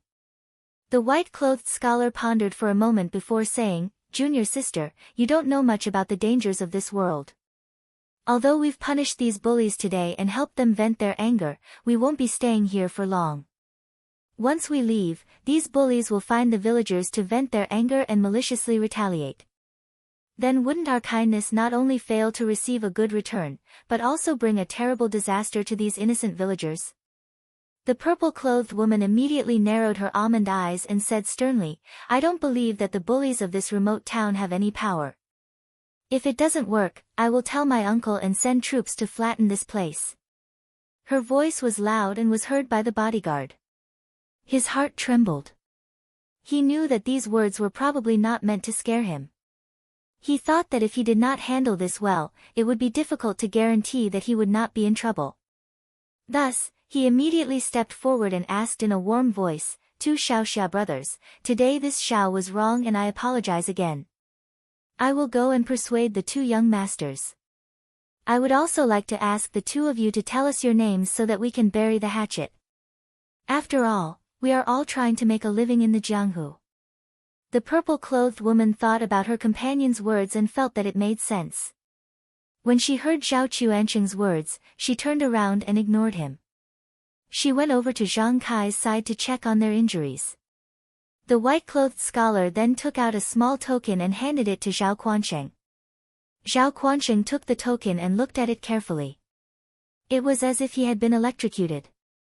With an even more respectful attitude, he handed the token back to the white-clothed scholar with both hands. He turned around and ran over to the two short fat men who were at a loss. He whispered in their ears for a while. The two men's faces became even more unsightly and even somewhat pale. They trembled as they walked in front of the white-clothed scholar and bowed their heads in apology. The white-clothed scholar smiled and shook his head. The corner of his mouth slanted towards the purple-clothed woman. The two men could only walk back to the purple-clothed woman's side and continuously bow and beg for forgiveness. The purple-clothed woman also had a look of indifference and showed no signs of relenting. The two short fat men were also clever. Seeing that there was no effect, they immediately turned to Zhang Kai's family and the two village girls to beg for forgiveness. Farmers were naturally not very shrewd. The fat man only said a few words and the village girl and Zhang Kai's faces relaxed. Only Zhang Xiaohua kept a straight face and didn't say anything. There was only coldness on her face. The village girl looked at Zhang Kai and Zhang Kai nodded. Only then did she say to the purple-clothed woman, "This sister, you see." The purple-clothed woman said, "You don't need to look at my face. I'll listen to you." However, the death penalty for these two fat men can be forgiven, but punishment is inevitable. Have them pay 200 taels of silver to treat your injuries. As for you two dog heads, if you dare to cause trouble for them again and I find out, be careful of your dog lives. When the two fat men heard this, they were overjoyed and immediately agreed. They even said that they wouldn't dare in the future. They took out a few banknotes from their pockets and didn't even count them. They quickly stuffed them into Zhang Kai's hands. Then, they didn't dare to leave. They anxiously looked at the purple-clothed woman and waited for her to say, "Scram." Only then did they dejectedly run back to the black-clothed bodyguard. When the white-robed scholar saw that they had returned, he didn't say anything. He walked over to the servants who had been kicked to the ground by him and gave each of them another kick. Only then did these people stand up and gather around the two fat men. When Zhao Quanxing saw that the matter had come to an end, he didn't dare to say anything else.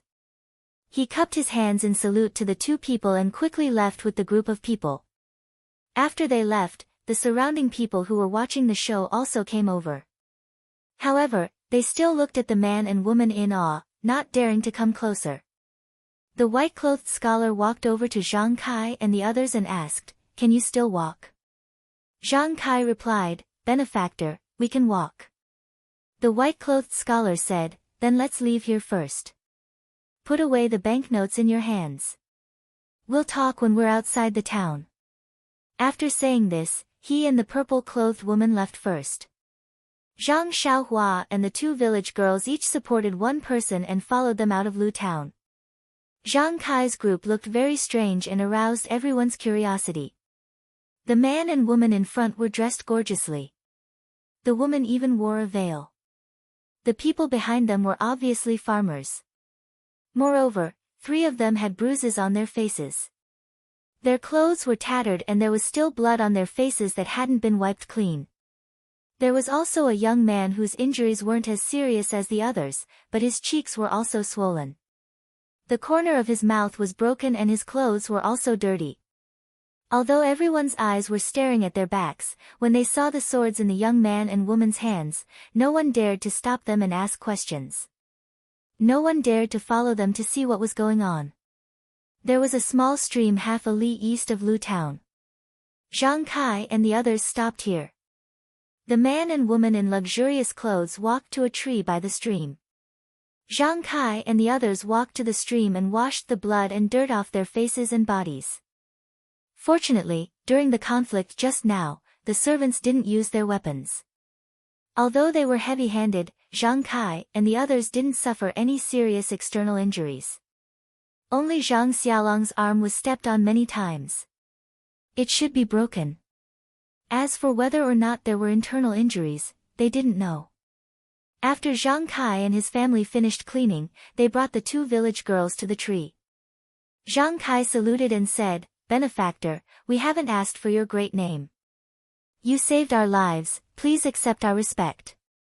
After saying this, he was about to kowtow and express his thanks. The white-clothed scholar hurriedly grabbed Zhang Kai's arm and said, "I'm ashamed.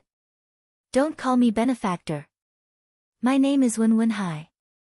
You acted bravely for a just cause, disregarding your own life to save others. You should be the role model of our generation. Let me check your injuries first." After saying this, Wenwenhai grabbed Zhang Kai and the others' hands. He frowned and didn't say anything. Chapter 7. After Wen Wenhai checked everyone's pulse, he smiled and said, "Everyone's body is fine. There is some blood clot in your body and some external injuries are serious. I have some commonly used medicine here. It is good for treating bruises. When you go back, apply it externally and take it orally. Rest a lot and you will be fine." After he finished speaking, he took out some small bottles and handed them to Zhang Kai. He said, "This brother's arm is broken. I can't do anything about it. Here is some silver. Take it to see a doctor. It shouldn't be a big problem." After he finished speaking, he took out some scattered silver and handed it over. Zhang Kai quickly waved his hand and said, "I don't dare." At this time, Zhang Xiaohu, who had dark circles around his eyes, said, "Take it, father. We have received so much from our benefactor. We don't care about this little bit. It is also a token of our benefactor's appreciation. You should take it." Zhang Kai turned around and blamed his son. He said, "Just now, we already took the silver from those people. How can we accept our benefactor's kindness?" After he finished speaking, he took out the banknotes that were just handed to him. After carefully counting, he was shocked. The banknotes were worth 10 taels each. There were actually 40 to 50 banknotes. He guessed that the short fatty was scared and didn't dare to count them. At this time, when Wenhai handed the silver over to Zhang Xiaohu and said, "This little brat has a forthright personality, I like him very much. Take it, that was someone else's compensation for you, this is mine." Zhang Kai saw that Zhang Xiaohu took the silver and didn't blame him. He told Wen Wenhai about the banknotes. After all, it was a large sum of money. Zhang Kai didn't dare to privately deal with it. Moreover, he was afraid that those people would come back and cause trouble. The silver was a small matter, but his family's life was a big matter. When Wenhai looked at the large sum of money and smiled bitterly in his heart. In his mind, he would just let the short fatty pay a dozen or so taels of silver. However, he didn't know that his junior sister's nonsense had brought a lot of trouble to this family. He didn't dare to make a decision on his own, so he walked to the side and discussed it with his junior sister. Zhang Xiaohua accompanied his injured brother, but his heart was not calm at all. His cheeks and mouth were still burning with pain. Being bullied and almost losing his life had not affected him as much as seeing Wen Wenhai descend from the sky and effortlessly deal with those vicious dogs. He had not yet recovered from the shock and hurt. His eyes were fixed on the sword in Wen Wenhai's hand, and the seed in his heart seemed to be quietly sprouting.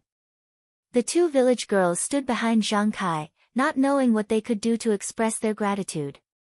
They originally wanted to thank the purple-clothed woman, but seeing her unapproachable appearance, they didn't dare to approach and could only watch from afar. The result of Wen Wenhai's discussion with his junior sister quickly came out. His junior sister took out a small token from her silk pouch and handed it to him. Wen Wenhai didn't take it and said a few more words, but it seemed that he didn't convince her. He shook his head and reached out to take the token, then turned around and walked in front of Zhang Kai, saying, "Uncle, you should keep this large sum of money for yourself. Even if we take it away, if they chase after you, you won't have any way to return it to them. This is our sex keepsake, given to you by my junior sister. If they come to ask for the silver taels, you can just return the banknotes to them. The scattered silver taels I gave are enough for you to heal your injuries. But if they have other ideas, you can bring this keepsake to the Lotus Flower Escort Agency's outpost in town and look for their manager. Just say that the owner of the token asked you to look for them. If there's anything, just tell them." After she finished speaking, she handed the token in her hand to Zhang Kai. Zhang Kai carefully received this life-saving token and looked at it carefully. This was a black token about 3 inches in size and was very heavy to the touch. He didn't know what material it was made of. On the surface, there were 2 strangely drawn words that Zhang Kai didn't recognize. Beside the words, there were many strange patterns. On the back of the token, there was a word, Qing, that Zhang Kai could recognize. It should be the symbol of Wen Wenhai's junior sister. Zhang Kai cautiously kept the token in his bosom and pinched it a little worriedly. After confirming the existence of the token, he heaved a sigh of relief in his heart. When Wenhai waited for Zhang Kai to keep the token before she cupped her fists and said, "Everyone, we still have important matters to attend to. We won't be escorting you back to the village. In the future, if you have the opportunity to come to Pingyang City, please come and find me. We'll meet again someday." After she finished speaking, she didn't wait for Zhang Kai and the others to speak. She turned around and left with the woman in purple. Looking at their figures, they seemed normal, but in reality, they were very fast. In the blink of an eye, they disappeared from Zhang Kai and the others' sight. From the beginning to the end, the woman in purple didn't say a word to them when they left Lu Town. She also didn't take off her mask, so Zhang Kai and his family didn't even know her name or what she looked like. They only knew that she spoke very pleasantly. After the two people had walked far away, Zhang Kai and the others finally retracted their gazes. Zhang Xiaohua muttered, "Those two people ran so fast." Zhang Xiaohu said, "You don't know, right?" "Xiaohua, this is the legendary Qinggong." Zhang Xiaohua asked, "You've seen it before?" Zhang Xiaohu said, "I haven't seen it before." "I guessed it.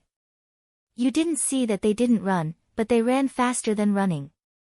They were also holding swords. I guess it's Qinggong." Zhang Xiaohua blinked and didn't ask any more questions. The two village girls walked over and bowed to Zhang Kai to express their gratitude. "Thank you, Uncle, for saving our lives. If it wasn't for Uncle, we..." As the two spoke, tears welled up in their eyes.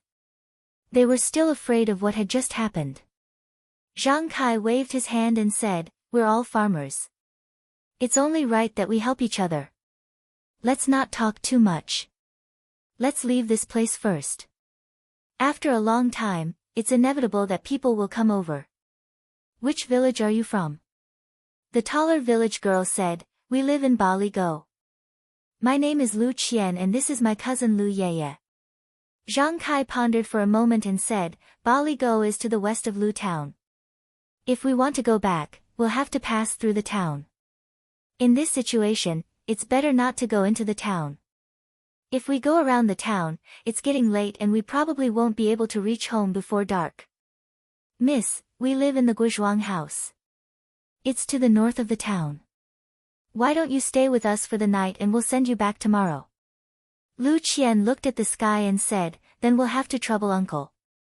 Everyone got up. Taking advantage of the fact that it was still early, they dragged their injured bodies and hurried on their way. They wanted to reach home as soon as possible. 30 li was not a short distance for Zhang Kai and the rest who weren't injured. Moreover, they had to go around the east of Lu Town. Needless to say, the journey was difficult. By the time they reached the Guizhuang house, the sky was already dark. Zhang Kai originally wanted to go through the small bamboo forest next to the village so as not to attract other people's attention. However, looking at the sky, it wasn't necessary. In the dark, the Guizhuang house was no different from before. There were few people on the small path in the village. Occasionally, people would pass by, but they wouldn't pay too much attention to them. This made Zhang Kai, who had been worried that someone would see his family in a sorry state, heave a sigh of relief. It wasn't until he walked to the gate of his small courtyard and saw the figure of his child's mother under the light that he was completely relieved. When the group of people pushed open the gate and walked into the house, the scene in front of them shocked Guo Sufei, who had stood up when she heard the door open. She immediately went forward to support Zhang Kai and said anxiously, "Husband, what's going on?" She helped Zhang Kai to a chair and then hurried over to see the child. "Son, is everything okay?" Finally, she saw that there were two girls she didn't know.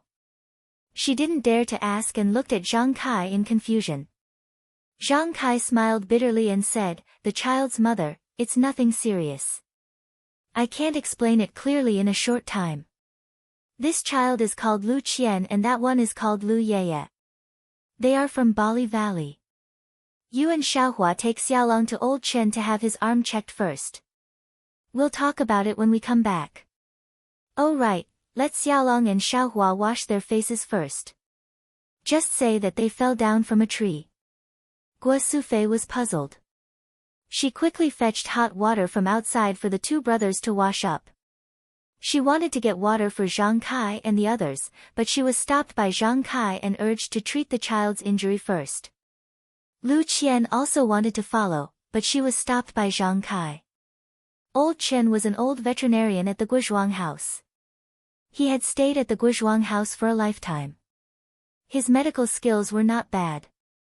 Usually, not only did he treat animals, but many people also came to see him when they had a headache or fever. At this time, Old Chen stayed in his house and asked the child's mother to boil a pot of wine for him. Just as he was about to drink by himself, he heard someone anxiously knocking on his door. The voice was very loud. He guessed that someone in the village was sick. He had to put down the wine cup in his hand and get up to open the door. Old Chen opened the door and saw Guo Sufei and her children. He smiled and said, "Sister, why are you knocking on the door so late? Did the little guy eat too much and have diarrhea?" Guo Sufei carefully helped Xiaolong into the door and said awkwardly, "Boy's uncle, Xiaolong, and the others were playing on Dongpa tonight. They accidentally fell down from a tree and fractured their arm. They just came back, so I hurried over. I'm sorry to disturb your rest." When Old Chen heard that Xiaolong's arm was fractured, his face immediately became serious and said, "What are you talking about, sister? It's a serious matter for the child. I have to get up no matter how late it is. Quickly come in and let me take a look." After saying that, Old Chen took them to a clean room specially used for patients. At this time, Old Chen's family also came in. Old Chen asked her to light the oil lamps and then asked Xiaolong to take off the sleeve of the injured arm. He carefully looked at it and used his hand to pinch here and there.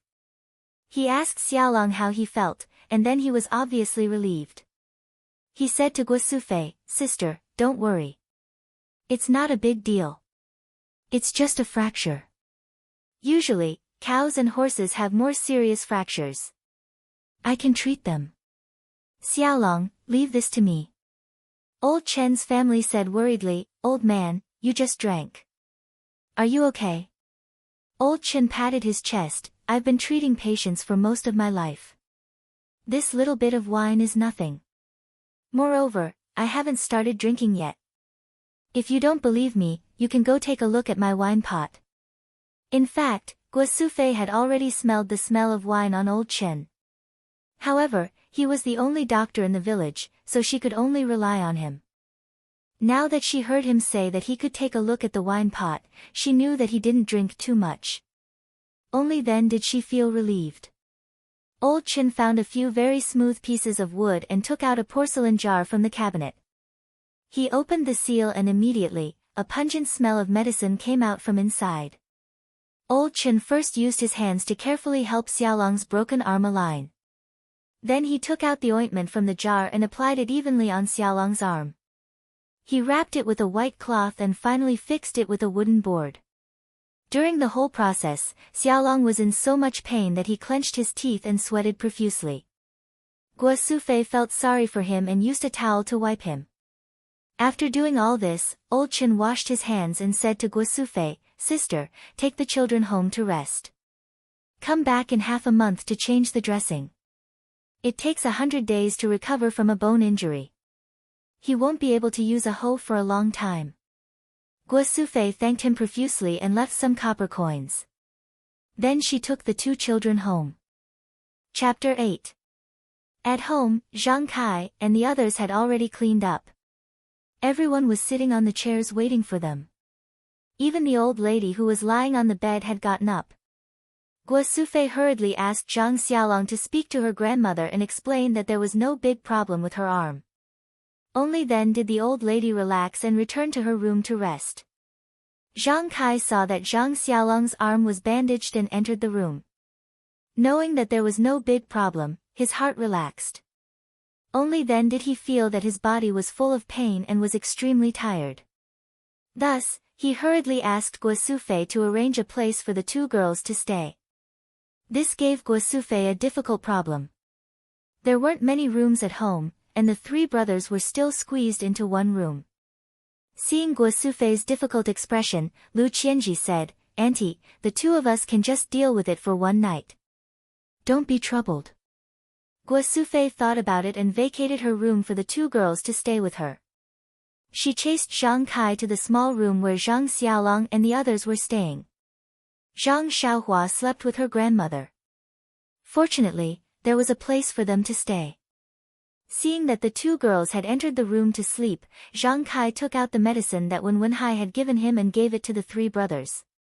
He also applied external medicine to Zhang Xiaohu and Zhang Xiaohua before letting the three brothers go to sleep. When the children returned to their room, Guo Sufei pulled Zhang Kai to ask about the situation.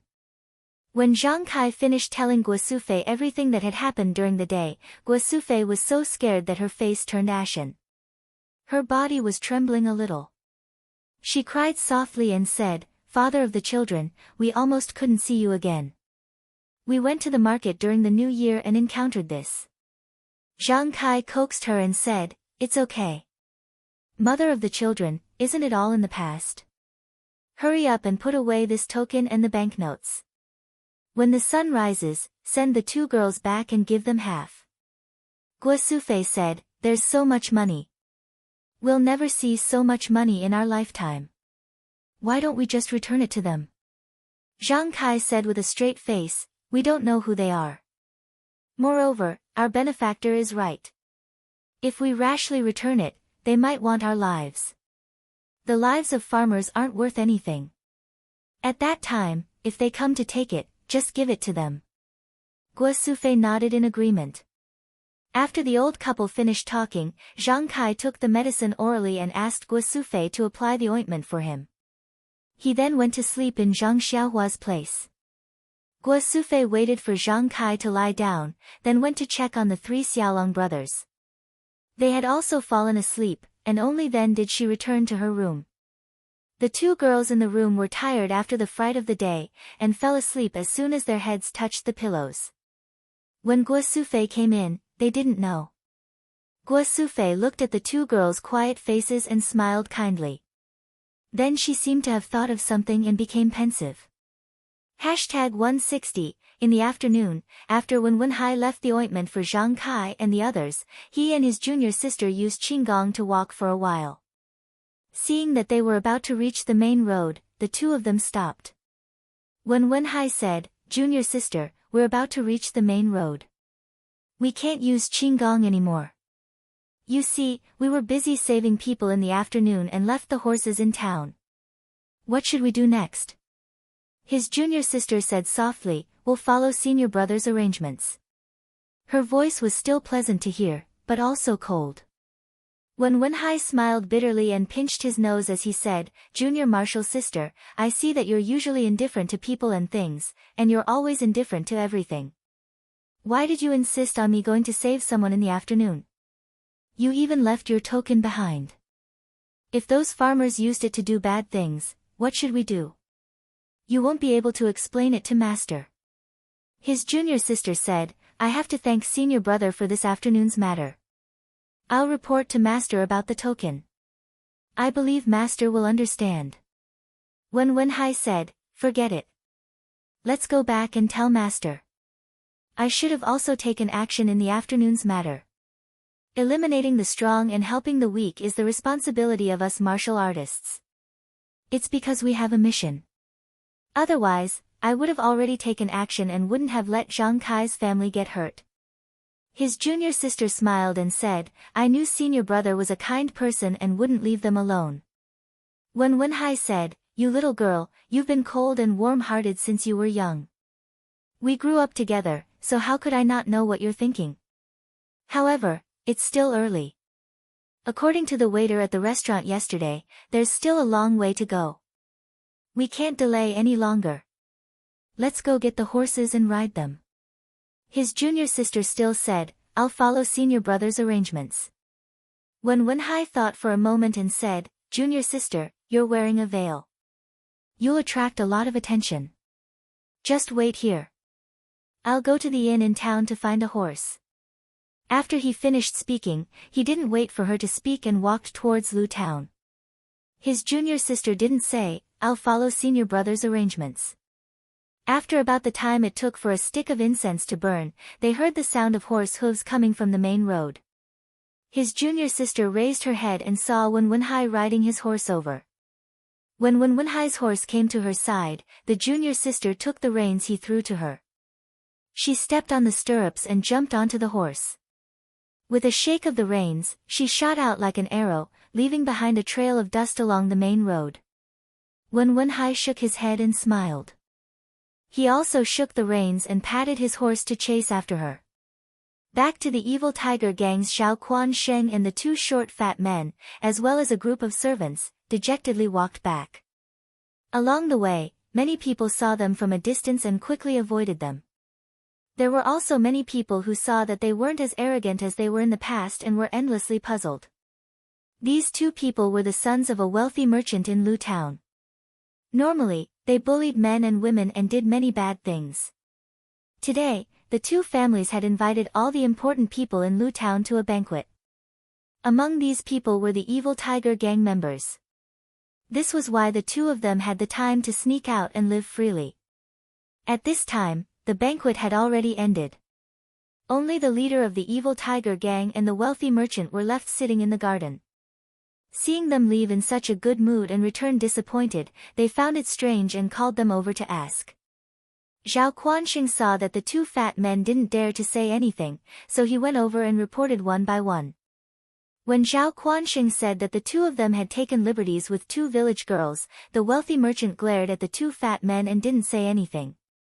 When he said that a few farmers had actually come out to fight, the wealthy merchant frowned and said, "Where did these bumpkins come from? How dare they cause trouble?" Zhao Quansheng didn't reply and continued to report. When he said that two people from the Jianghu had come out, the wealthy merchant's expression changed. The fat on his face trembled as he looked at the leader of the evil tiger gang. This leader was his relative, so they had always been very close. Only then did the leader frown and didn't say anything. He even picked up his teacup and drank some tea. However, when Zhao Quansheng finished speaking and mentioned the token that the white-clothed scholar had taken out, his hands stopped and he nervously asked, "What is written on it?" Zhao Quansheng still had a frightened expression as he replied, "Misty." Clang! The leader's teacup fell to the ground and shattered into pieces. The wealthy merchant didn't care too much at first, but when he saw that his usually calm relative was scared to this extent, he couldn't help but be shocked. He quickly asked, "Third brother Zhao, what is a misty?" Third brother Zhao didn't reply. He stood up and walked in front of the two fat men. He raised his hand and slapped them. After a few slaps, their faces immediately swelled up and blood flowed out from the corners of their mouths. The two of them were so scared that they didn't dare to leave even if they wanted to. They could only call out, "Third uncle," and beg for mercy. Third brother Zhao angrily said, "You two prodigal things.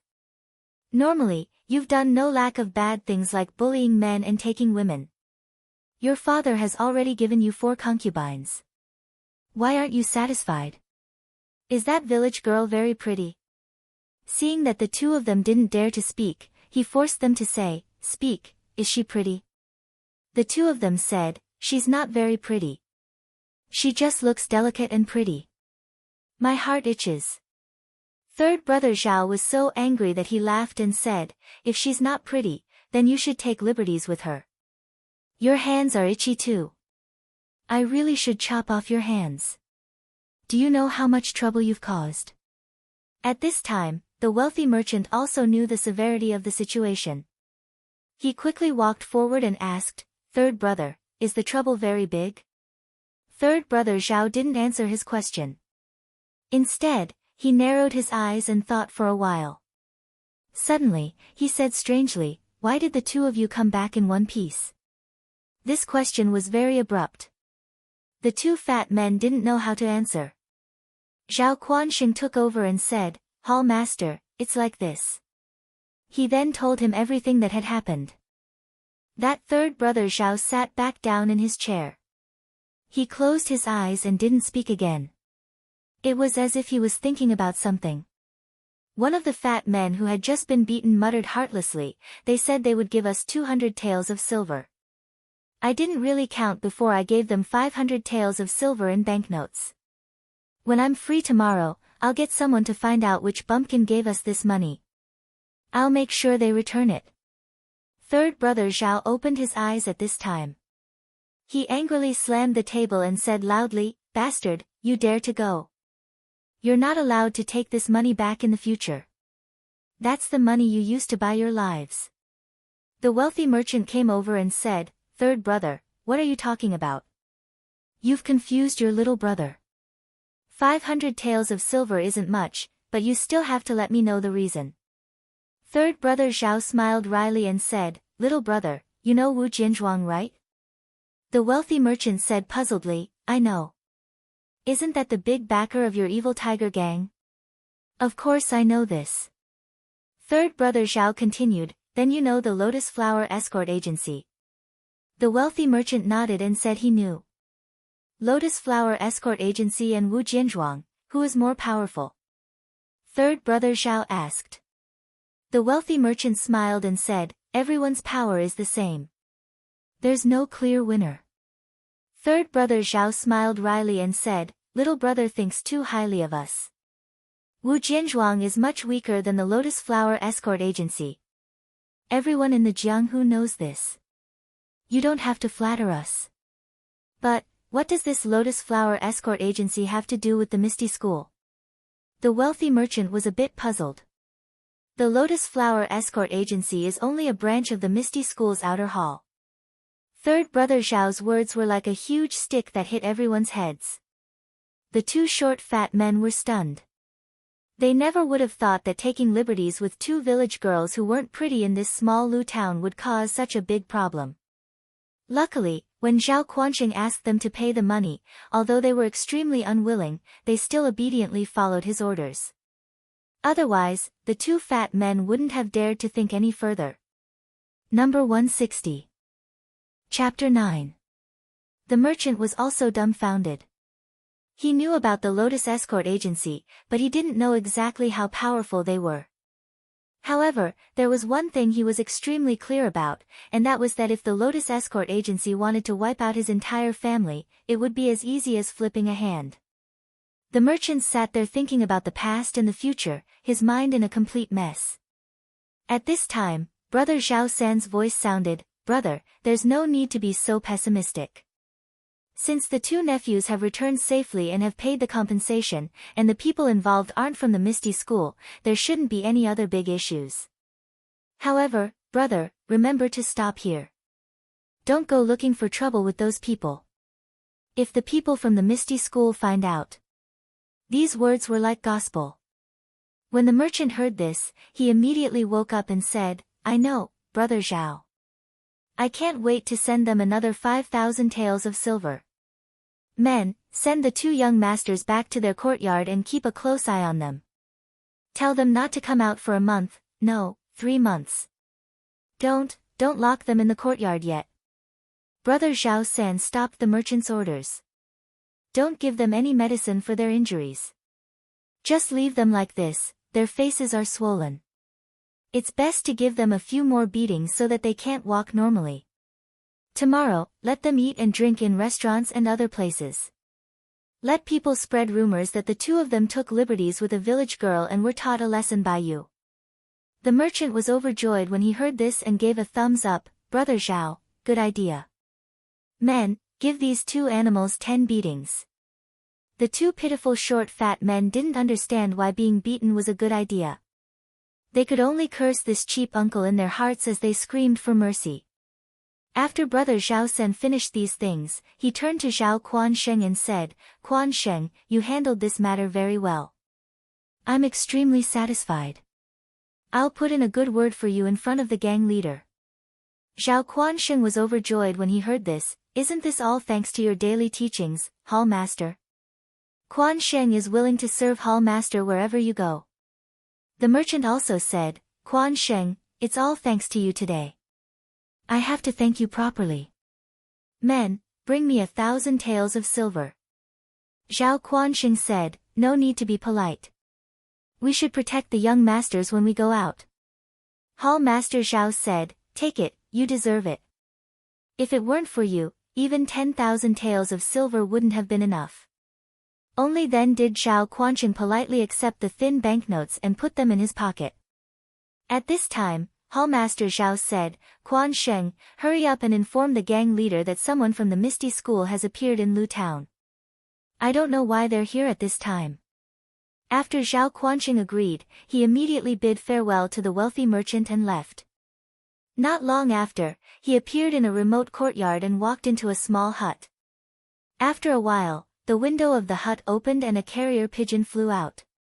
It circled in the air for a moment before it determined the direction and flew towards a certain place. The pigeons flew very fast, but when the sky was almost dark, they arrived in front of a very hidden village. The pigeon circled in the air for a while before landing on the east side of the village. This was a very large manor.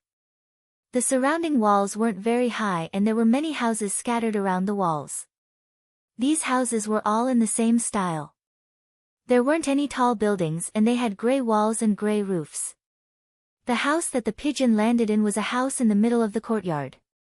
After the pigeon landed, it was impossible to tell which house it was. The pigeon landed on the windowsill of the hut and made a coo-coo sound. A man dressed in martial arts clothes came out from the house and quickly walked to the windowsill. When the pigeon saw the man, it flew onto the man's arm and walked back and forth.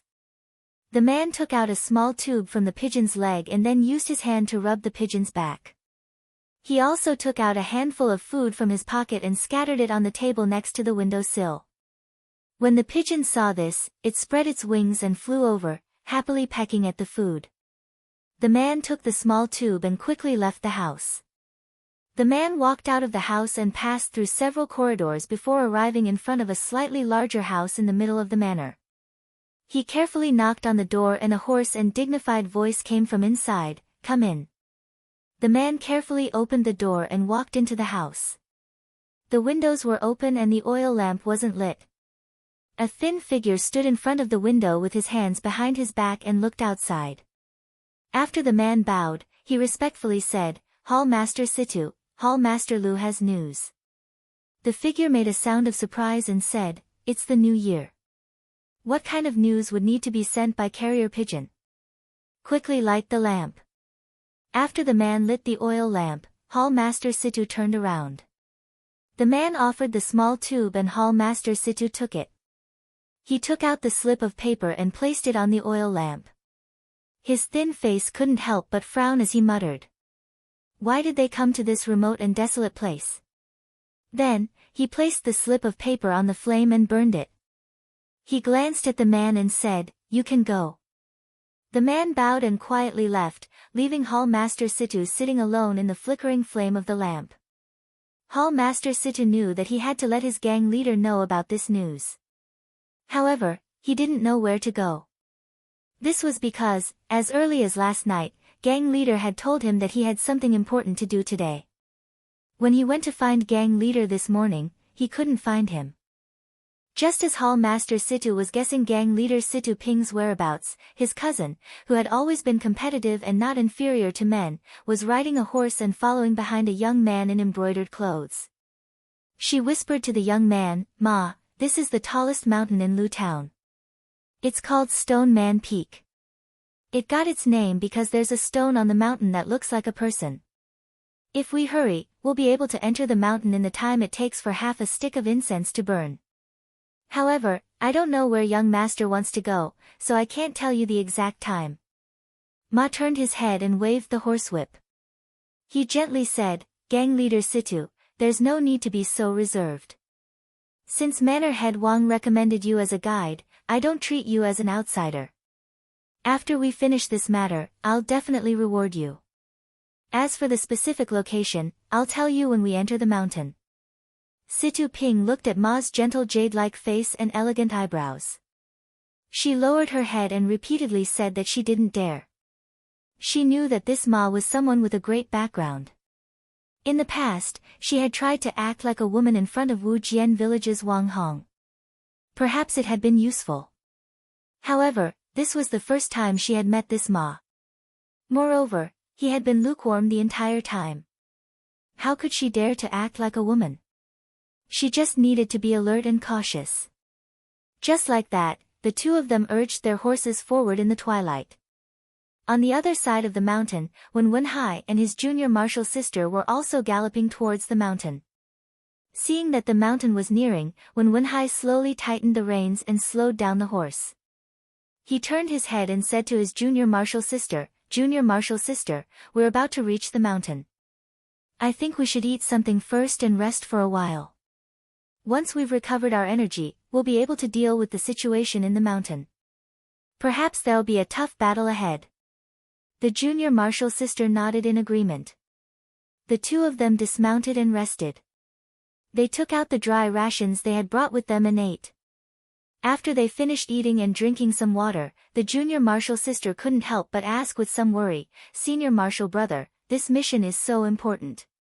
Why didn't Master come personally? No matter what, he should have let the sect leader come. Why did he send the two of us? I really don't know what Master is thinking." Wenhai took another sip of water.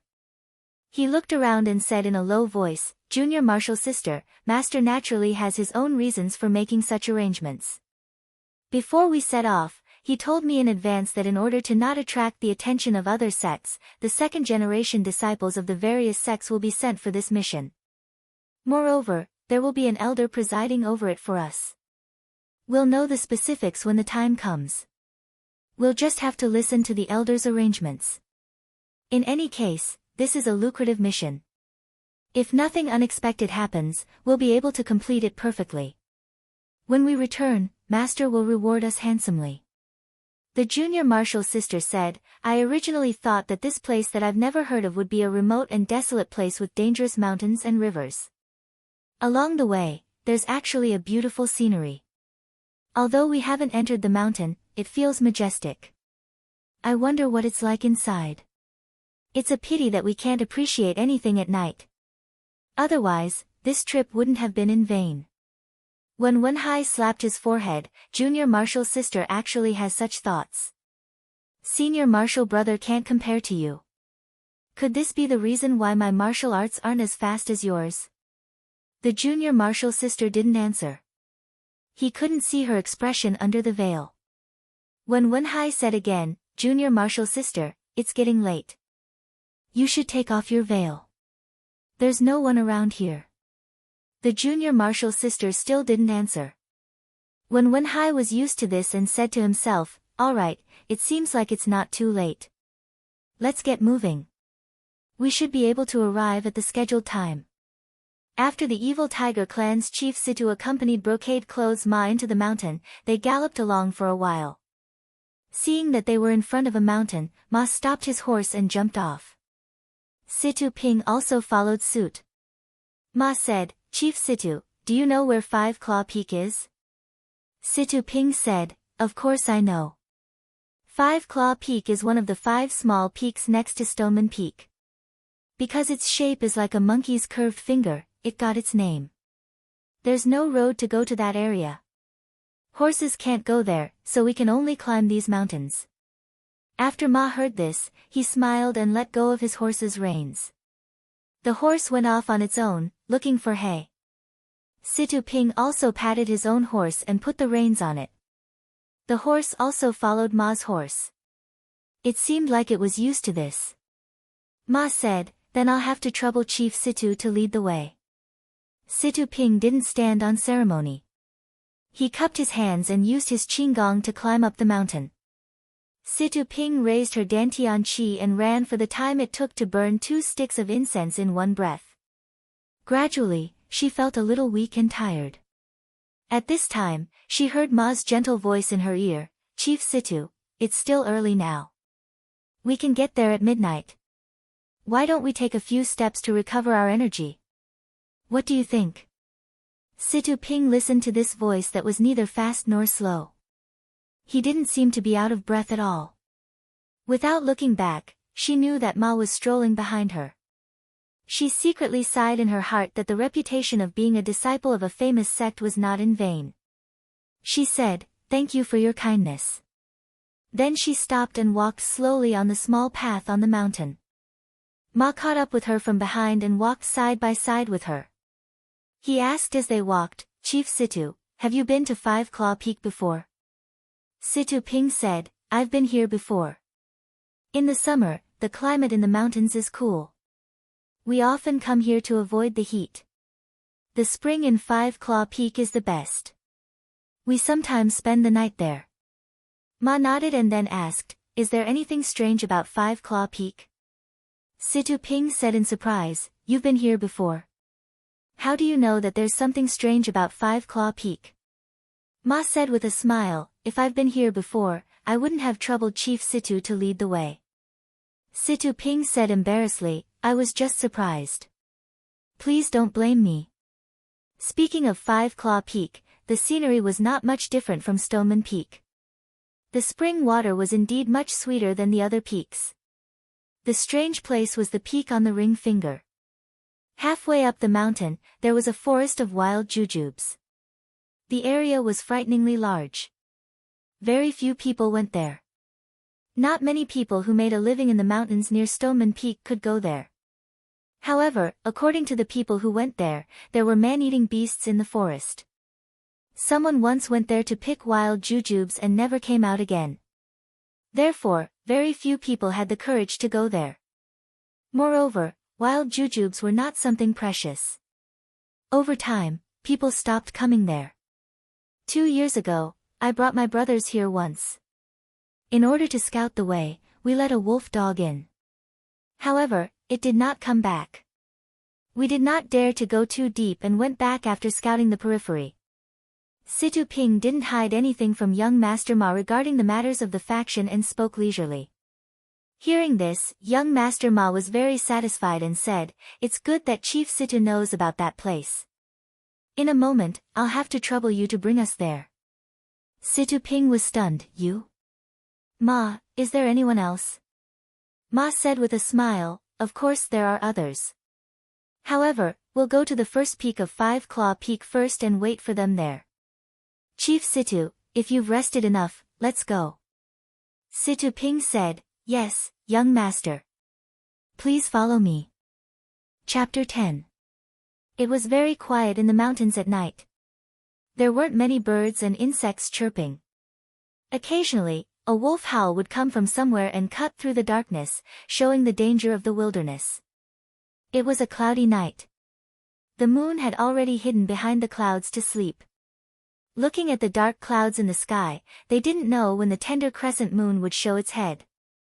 Fortunately, Situ Ping and Ma were martial artists and had sharp eyesight.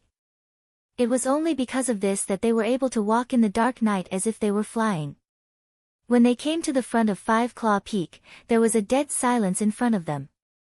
They could only hear the wind blowing. Five Claw Peak's thumb mountain was a short and fat peak. In the dark night, they couldn't see how high it was. On the east side of the peak was a piece of flat land with a radius of 4 to 5 square meters. The terrain was very flat. The ground was full of fallen leaves and withered grass. When they stepped on it, there was a rustling sound. Ma looked around and said to Situ Ping, it's here. Let's wait here. Then, passing through the withered grass on the flat land, he walked to the side of a protruding rock that was as big as a crouching cow. He flew up and sat down cross-legged. He didn't speak anymore, as if he was meditating. Situ Ping also followed him to the side of the rock. However, she didn't jump on the rock. Instead, she stood leaning on the rock. Her hand held the sword at her waist. Her eyes looked around, observing this familiar place and this strange night. The wind blew like this. The two of them didn't seem to move. Just like this, the time to drink a cup of tea passed. Suddenly, Ma opened his eyes and looked in the direction of the forest in the north. Situ Ping felt Ma's movement and also turned to look at the forest. She listened carefully but didn't find anything. Just as she was surprised, she heard someone using qing gong to rush over from the forest in the north. Situ Ping couldn't help but sigh in her heart, as expected of a disciple of a famous sect. After a while, the people in the night arrived in front of them. It was Wenhai and his junior sister. It seemed that they had abandoned their horses at the foot of the mountain and ran up on foot. When Wenhai didn't jump down from the tree in a hurry. He first looked down at the situation in the field. Then, he called his junior sister to jump down from the treetop. He didn't greet the people in the field. Instead, he sat cross-legged under the tree and closed his eyes to meditate like Ma. His junior sister didn't stand. She took out a cushion from her backpack and placed it on the ground. She sat on the cushion. Looking at her appearance, she seemed to be resting. Ma also closed his eyes again, as if he didn't see anyone coming. Situ Ping could only stand there silently. After a while, they opened their eyes at the same time and looked at the path across the mountain. From the end of the path, there was a sound of footsteps. In this quiet wilderness where only the sound of the wind could be heard, these ordinary footsteps seemed a little strange. The footsteps were neither fast nor slow. They came from afar, but they still couldn't see the figure. The four of them were very expectant. They wanted to see who the person walking on the mountain path was. When the person came closer and saw clearly, everyone was even more surprised. It was actually two people walking side by side at the same pace. They had the same figure and the same movements. In the night, they couldn't see if they were wearing the same clothes or if they had the same face. However, looking at the two of them taking half the steps of a normal person, in fact, everyone already knew the answer in their hearts. They all thought at the same time, so, the other family is them. The two of them walked to the side of the field and looked at the two groups of people in the field. They didn't make a sound and didn't enter the field again. They just stood there, straight and motionless. The four people in the field saw that the two of them were standing there motionless. Just like before, they closed their eyes and rested. It seemed that there was still someone who hadn't come. After the time it took to drink a cup of tea, just when everyone was a little anxious, a voice suddenly descended from the sky. The cicadas in winter are mournful. Against the pavilion at night, the shower has just stopped. A figure suddenly appeared in the middle of the field. The 6 people present opened their eyes at the same time. They didn't seem to notice how this person came out, but they all called out at the same time. Yanming Jusher. They only saw that the person who had just arrived had a tall stature. The color of his clothes and headscarf couldn't be seen clearly, but his thin face and a few strands of beard below his chin made him look very familiar to the people of Jianghu. At this time, no one hesitated and stepped forward to say, Yanming Jusher, this junior greets you. Yanming Jusher used his right hand to stroke his beard and said with a smile, this old one has come late and made you all wait. You all aren't familiar with each other yet, right? Let's get to know each other first. In a while, we will need everyone to help each other out. The embroidered robed Ma cupped his fists to everyone and said, this one is Wan Jianfeng Ma Xiangyang. This is the evil tiger gang Situ Ping. Then, afraid that everyone would misunderstand, he continued, the evil tiger gang is in this area. She is my subordinate and has come to be our guide. Yanming Jusher said with a smile, Xiaoxia Ma is truly considerate. Then I'll have to trouble Chief Situ. Situ Ping hurriedly saluted and said, to be able to serve everyone is my honor. Then, Wen Wenhai also cupped his fists and saluted, this one is Misty School's Wen Wenhai. This is my junior apprentice sister Xue Qing. Xue Qing finally took off the veil on her face, revealing her true face. However, no one could see it clearly in the dark. She didn't say anything and only cupped her fists towards everyone. Yanming Jusher said, I've long heard of Misty Wen's Xiaoxia Ma and Xue Qing's great names. Now that I've met you in person, you are truly worthy of your name. I am greatly comforted. Finally, the two people standing there silently cupped their fists and said to everyone, Tan family's Tan Wen. Tan Wu. Their rough voices came one after the other. Paired with their tall statures, they were quite imposing. After Yanming Jusher heard everyone introduce themselves, he put away the smile on his face and said, all right, I'll also introduce myself. I am Yanming Villa's Villa Lord Yanming Jusher. From now on, everyone knows each other and knows who the 4 powers participating in tonight's matter are. Our operation will begin now.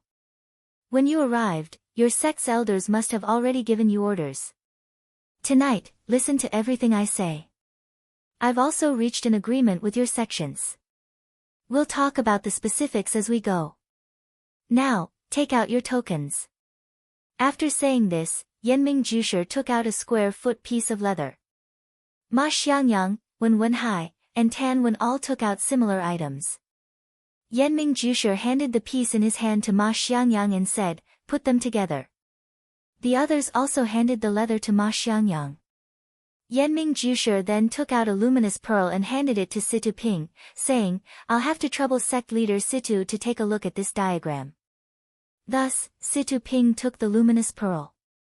Ma Xiangyang quickly put the 4 pieces of leather together under the light of the luminous pearl.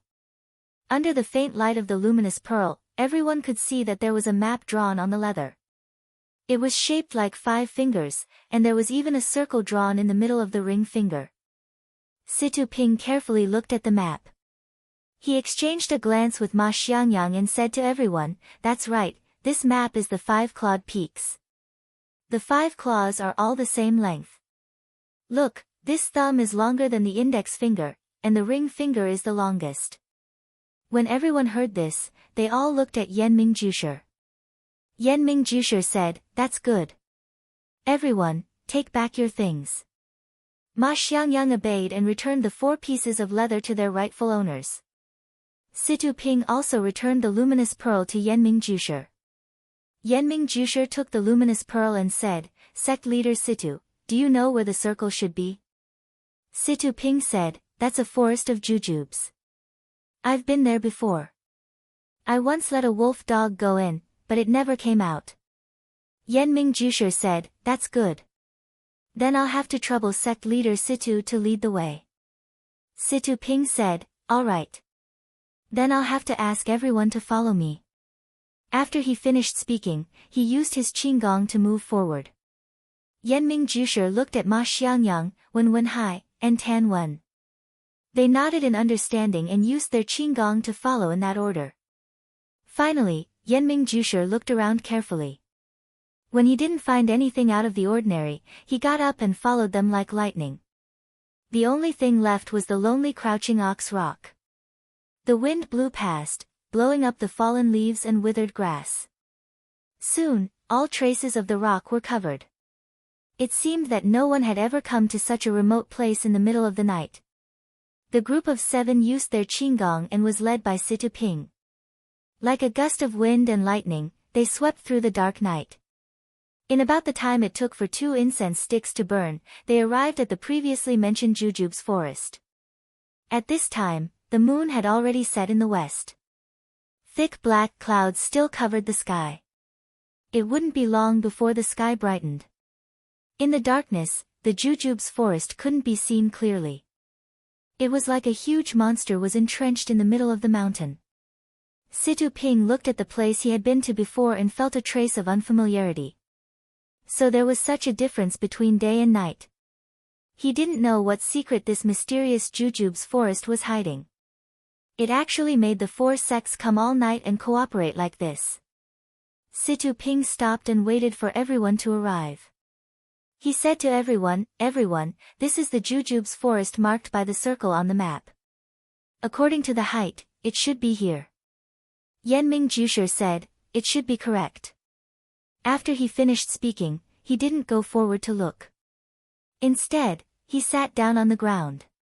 Seeing that everyone didn't understand, he smiled and said, "There's still some time before we make our move. Everyone rest for a while. I'll explain it to you. Otherwise, you'll still be confused. I can guarantee that nothing will happen if we go in." Thus, the other 6 people sat on the ground in a semicircle in front of Yanming Jusher.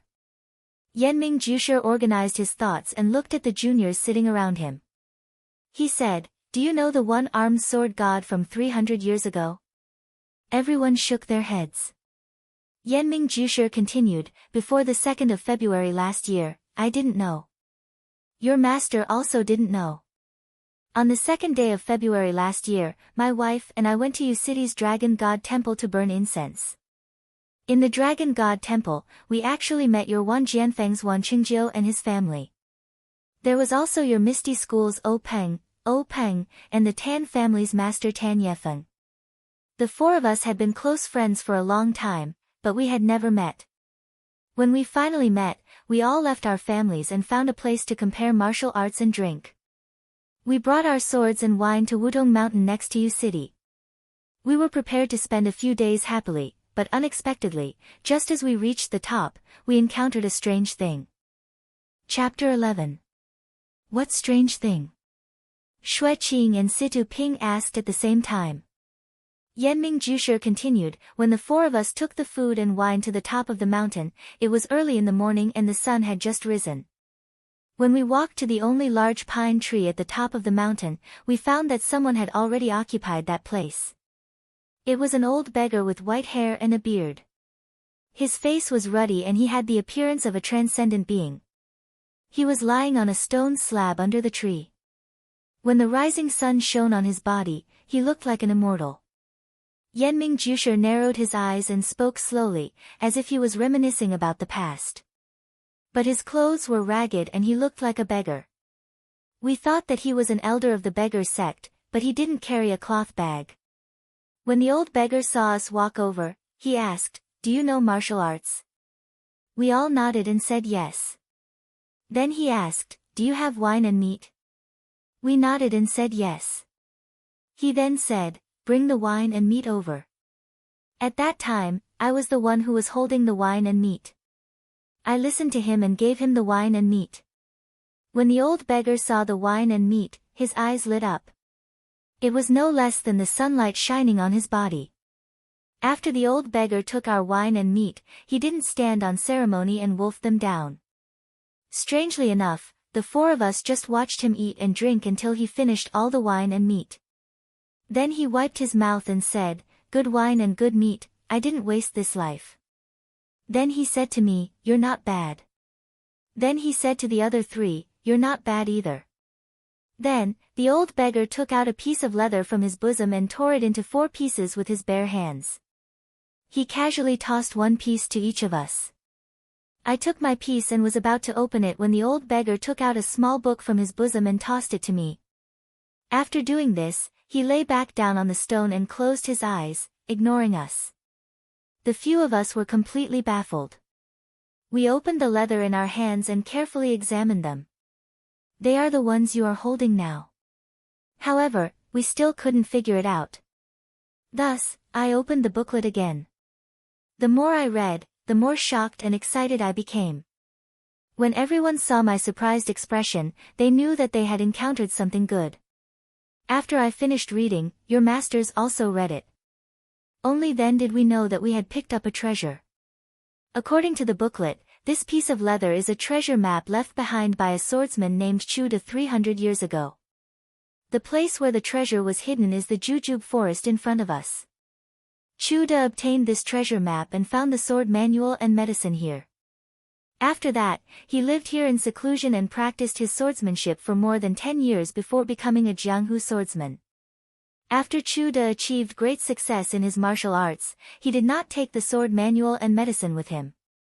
He left them here, waiting for a fated person in the future. The booklet also explained how to use the leather and the time to enter the treasure trove. To tell the truth, at that time, the four of us were immediately excited and wanted to find this place to take the treasure. However, after looking at the time, we realized that we only had the opportunity to enter on the 15th day of the first month of each year. Only then did we calm down. Yanming Jusher looked at the gradually darkening sky and continued, "To tell the truth, when we saw this huge meat pie fall on our heads, we felt dizzy at first. When we woke up, we felt that it was too inconceivable. However, the old beggar was still lying on the stone. We were full of questions and waited for him to wake up. However, we soon discovered that the old beggar was not asleep. He was not breathing at all. The four of us checked and found that he had indeed passed away. Therefore, after we buried him, we discussed the matter of taking the treasure. However, because it was still early before the 15th day of the first month, we first returned to our respective sects to confirm the authenticity of this treasure. Moreover, we also planned the details of taking the treasure. We also agreed on the time and place of our next meeting. When we met again, we each took out the information we had collected. It turned out that 300 years ago, there was a one-armed swordsman in Jianghu. His name was very ordinary, called Chu De. His martial arts were very high and he was an upright person. At that time, there were often rumors about him eliminating evil and bringing peace to the people. However, no one knew his origin. Everyone tried their best to find out about his sect and origin, but it was to no avail. This Chu De never sparred with others because according to him, his sword moves were all killing moves. Once he made a move, there would be blood. He could not be used for sparring. Moreover, he was not famous. Although his martial arts were very high, no one could compare him to the top few in Jianghu. However, according to Taoist master Qing Mao, who was the first in martial arts at that time, he saw Chu Da's swordsmanship and felt that he could not compare to Chu Da's indomitable sword intent. After hearing this, the entire Jianghu was in an uproar and no one dared to provoke Chu De. However, there were also people who wanted to be famous who pestered Chu De and requested to spar with him. Chu De avoided all of them. Until one day, Chu De encountered the second most powerful swordsman in Jianghu who was massacring a village. In a fit of righteous indignation, he killed the swordsman with his sword. From then on, his ears were quiet and no one came to court death.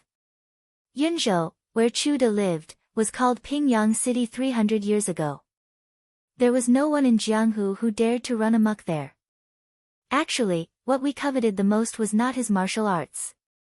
As for the sword manual, only the people from one Jianfeng would covet it. Yanming Jusher said to Ma Xiangyang with a smile. We found out that this Chu De actually lived to be 120 years old. Ah, the 6 young people who were listening to the story all cried out in surprise. The people of Jianghu could not be compared to ordinary people. They lived their lives on the edge of the blade. It was inevitable that they would have internal and external injuries. When they were young, it was not a big problem. However, in their later years, they would show their prowess. Unless they practiced profound internal strength, very few people lived to be 80 years old. Therefore, it was a miracle that this Chu De could live to be 120 years old. At this time, the eyes of the few young people lit up. They were all wondering if they could find life-prolonging medicine in the forest. In fact, most of them had the same attitude towards secret manuals. They could not even finish practicing their own martial arts, so how could they have the time to practice something from another sect? Besides, even if it was a top-notch martial art, didn't it still require time and sweat? Everyone present was not young and their meridians had already formed. If they were to practice it again, it would be half the result with twice the effort. Who would be stupid enough to do such a thing? They might as well get some personal benefits. If they could live for 10 more years, that would be 10 more years of enjoyment. They could also practice martial arts for 10 more years. Wouldn't that be better than any top-notch martial art? Of course, if there were any top-notch sword manuals, they could bring them back to their own sect. It could be considered as contributing to the development of the sect. When the time came, it would be recorded in the sect's ancient records and their names would go down in history. As they thought about it, it was as if they could see each other's saliva. Yanming Jusher saw the expressions of the young people and smiled. He continued, therefore, the 4 of us continued to discuss the matter of treasure hunting and obtaining. We also assigned different people to search for similar terrains according to our respective powers. The heavens do not disappoint those who work hard. As early as 2 months ago, we finally found this Stone Man Peak.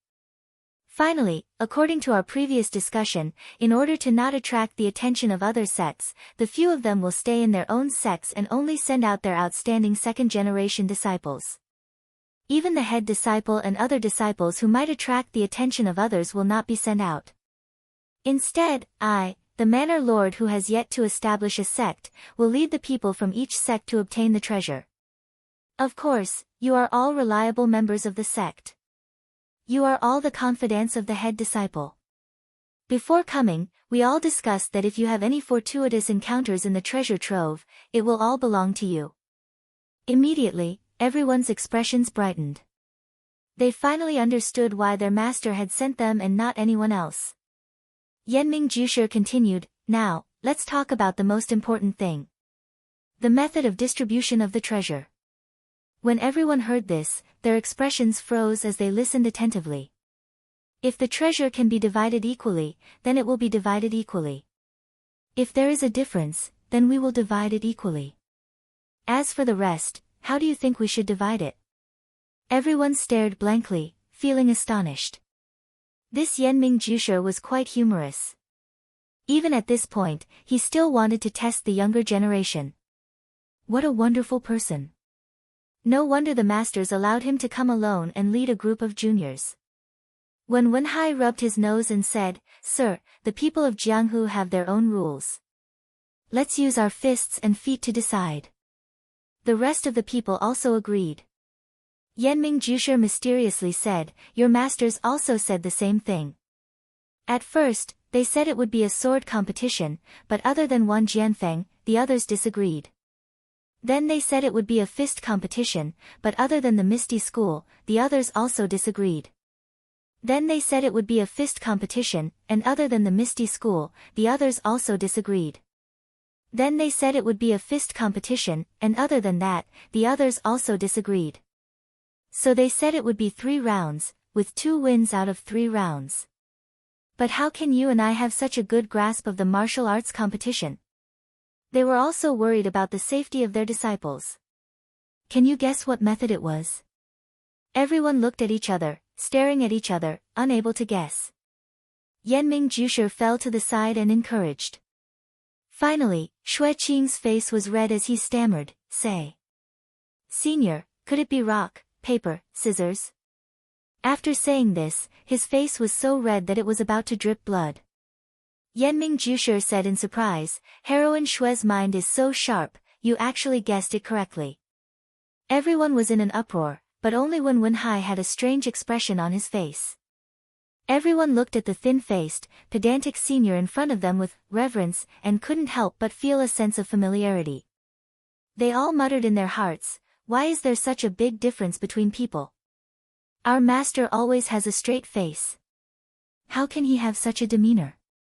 Just as everyone was silently criticizing their master, they saw scholar Yanming look at the rosy clouds on the horizon. He slapped his forehead and said, "Quick, go to the edge of the forest. Don't miss the time." After saying this, he ran to the edge of the forest. At this time, the sun from the east just happened to peek out from the other side of the mountain. A shadow flashed from the forest, passing between 2 trees at the edge of the forest and quickly retreating towards Stoneman Peak. Chapter 12.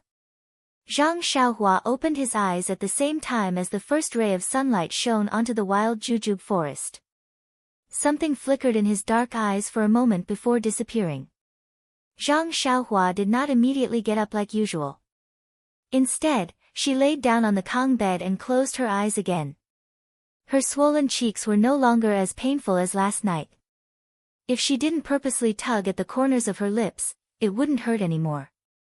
The wounds on her body were slowly healing, but what about the wounds in her heart? Zhang Xiaohua's mind flashed back to yesterday's events.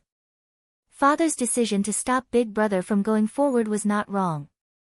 Father was also right. Things that were beyond one's ability, one should not interfere. Hot-blooded impulses could lead to death. It was not wrong for Big Brother to step forward and stop them. Although Miss Lu had only met us once, we had helped each other in the past. Even if she was a stranger, if he had not intervened when he saw her being dragged away and defiled by ugly people, this matter might have become a thorn in his heart that he would never be able to pull out in his lifetime. Thinking about the surrounding people, the numb, happy, and sympathetic faces, did they not want to go forward to stop them? Then, he thought of the 2 short fat men and a group of servants who were like vicious dogs.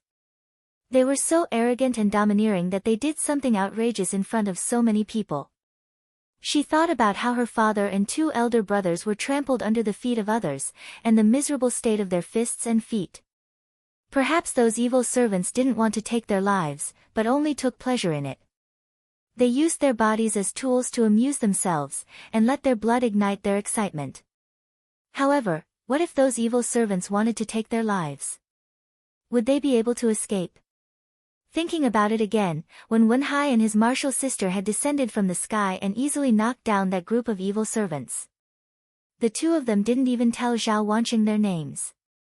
With just a few moves of martial art and a token, they made those two arrogant bullies surrender without putting up a fight, obediently apologizing for their crimes.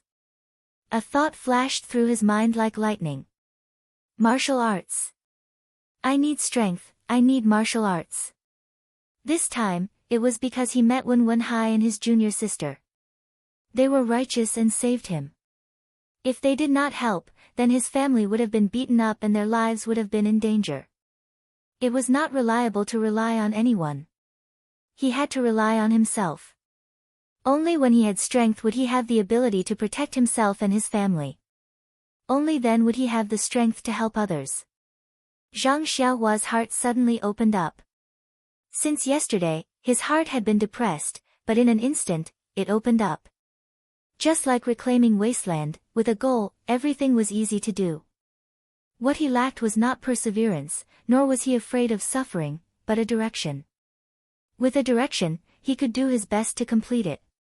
Zhang Xiaohua, who had decided on the direction of his career, did not want to stay in bed any longer. He got up from the bed and walked out of his grandmother's hut under the sunlight. The excited Zhang Xiaohua did not know that martial arts was not so easy to learn. Inheritance, talent, perseverance, opportunities, etc., but which youth did not have their own dreams? Which young man wasn't in his prime and full of vigor? Whether successful or unsuccessful, how could the impulsiveness of youth be different? It was just that everyone's path was different. Only when one walked, would they know whether it was right or wrong. Our Zhang Xiaohua was the same. Zhang Xiaohua walked out of the hut and saw his grandmother sitting at the door. He approached and said, "Grandma, it's still early. The wind outside is cold. Come in first. When it's almost noon, you can come out to bask in the sun." Hearing her grandson's voice, Grandma said lovingly, "Xiaohua, Grandma wants to breathe more of the outside air. Grandma wants to live one day at a time. I don't want to stay in the hut every day. But you, does your body still hurt? You should sleep more in bed." Zhang Xiaohua said cheerfully, "Grandma, I'm fine. Touch my face, it's not swollen anymore." Zhang Xiaohua took Grandma's rough hand and put it on his face. Grandma touched it carefully and said with a smile, okay, it's fine as long as you're fine." After that, she wiped her wet eyes with her sleeve. It seemed that she still cared for her youngest grandson. In the yard, Guo Sufei was busy at the stove outside the hut. Lu Qian and Lu Yeye were also helping. The two of them were very happy, but Lu Qian seemed a little shy. Yes, Zhang Xiaohua rubbed his eyes and looked carefully. Sure enough, Lu Qian's face was still red. Strange, what's going on? Zhang Xiaohua didn't know that Lu Qian and Lu Yeye woke up before dawn. Because they were not used to living in their own house, they couldn't sleep anymore. The two of them were afraid to disturb Guo Sufei's sleep, so they whispered together and talked about yesterday's matter. They were glad that they escaped the disaster. Lu Qian's heart was especially grateful to Zhang Xiaolong. If he didn't rush to stop them in time, they would be dragged into the alley by the two bullies. What's more, Zhang Xiaolong was unarmed and used his own body to protect the two weak women. Although he was seriously injured, he still had a determined expression on his face, which was deeply engraved in her heart. Not long after, Guo Sufei also woke up. She listened to the two girls talking and didn't disturb them. Seeing that the sky was about to brighten, she coughed a few times and sat up. The two girls also quickly got up. Last night, Guo Sufei was worried about her family's injuries, and the light was not good. She didn't look at the two girls carefully. Now, the sky was bright, and her family's injuries were stable. Only then did she have the opportunity to look at the two girls. The two girls were very beautiful, and their figures were good. Although they were different in height, each of them had their own merits. However, if they didn't have some beauty, how could they be molested in the street? Then, Zhang Xiaolong's mother began to ask all sorts of questions about the two girls. Only then did she know that there were only 3 people in Lu Qian's family, her father and brother. Her mother had died of illness a few years ago. Lu Qian's father was a teacher, and her brother was also a weak scholar. The family didn't have much land, and they only relied on teaching to make a living. They were respected in the village. Lu Yeye was Lu Qian's cousin. Her father was a butcher, and he was the brother of Lu Qian's father. They lived in the same village. Lu Yeye's parents were both alive, and she was the only daughter in the family. Yesterday, Lu Qian's family had guests. Her father and brother accompanied the guests, and Lu Yeye's father was busy with his own business. There was no one to accompany the 2 sisters to the market. The 3 women said a lot of intimate words. Guo Sufei even asked the 2 girls if they were engaged, and both of them said no. Lu Yeye didn't feel anything, but Lu Qian's face was red. Guo Sufei looked at Lu Qian's shy expression, and her heart was overjoyed. At dawn, Guo Sufei got up and was busy with breakfast. The 2 girls also came to help. After a while, Lu Qian's blush still hadn't faded, and Zhang Xiaohua saw a clue. Zhang Xiaohua walked to the front of the stove and said, "Good morning, 2 sisters." It was a very ordinary greeting, but Lu Qian heard the sensitive sister. She felt that her thoughts were read by this little brother, and her blush rose to her eyebrows. Lu Yeye happily replied, "Good morning, little brother." Zhang Xiaohua asked about her father and brother. Guo Sufei said that she had already gone to see them, and there were no changes. The injuries on the outside were lighter, and they hadn't recovered yet. She estimated that they would wake up in a while. While they were talking, Zhang Kai came out of the house. He was holding a wooden stick as a crutch, and he was limping. It seemed that his right leg wasn't very comfortable. Guo Sufei and Zhang Xiaohua went to greet him. Zhang Xiaohua brought a chair for her father in the courtyard, and let Zhang Kai sit on it. He stretched his waist, and his waist hurt so much that he gritted his teeth. Lu Qian and Lu Yeye went forward to greet him, and Zhang Kai repeatedly said that there was no need. Then he said, "The 2 girls didn't come back last night, so your family must be worried. The few of us men are injured, and Xiaohua alone can't escort you back. I think we should let Xiaohua and the people in the village bring a letter to your family, and let them come and pick you up. What do you think?" Lu Qian and Lu Yeye looked at each other and nodded in agreement. After that, Zhang Kai and Zhang Xiaohua went to the village to find an adult man. The 2 of them went to Balagu together to bring a letter to Lu Qian and Lu Yeye's family. Balagu was southwest of the Guizhuang house, and it was quite far away. When Zhang Xiaohua and the others arrived at Balagu, it was already noon. Balagu was a village built in the middle of 2 mountains. From the outside, it looked very big, and was 4 to 5 times the size of the Guizhuang house. There were many people in the village, and it was quite lively. When Zhang Xiaohua walked to the village entrance, someone had already seen her and asked her who she was looking for. Zhang Xiaohua said that she was looking for the teacher, Mr. Lu. That person's face was full of vigilance, but seeing that Zhang Xiaohua was dressed worse than him, and the honest farmer behind her, he still asked, "Where are you from? Why are you looking for Mr. Lu?" Zhang Xiaohua said, "We are from the Guizhuang house, and we are here to bring Mr. Lu news of Sister Lu Qian and Sister Lu Yeye." That person was overjoyed when he heard this, and said, "Is that so? Good, come with me quickly." After that, he brought Zhang Xiaohua and the others to a tidy little courtyard. Before they reached the door, they heard him shout loudly, "Mr. Lu, Butcher Lu, news of your daughter has arrived." They heard a loud and clear voice ring out from the courtyard, "Ah, the robbers have sent a letter. I want to see which bastard did this good deed."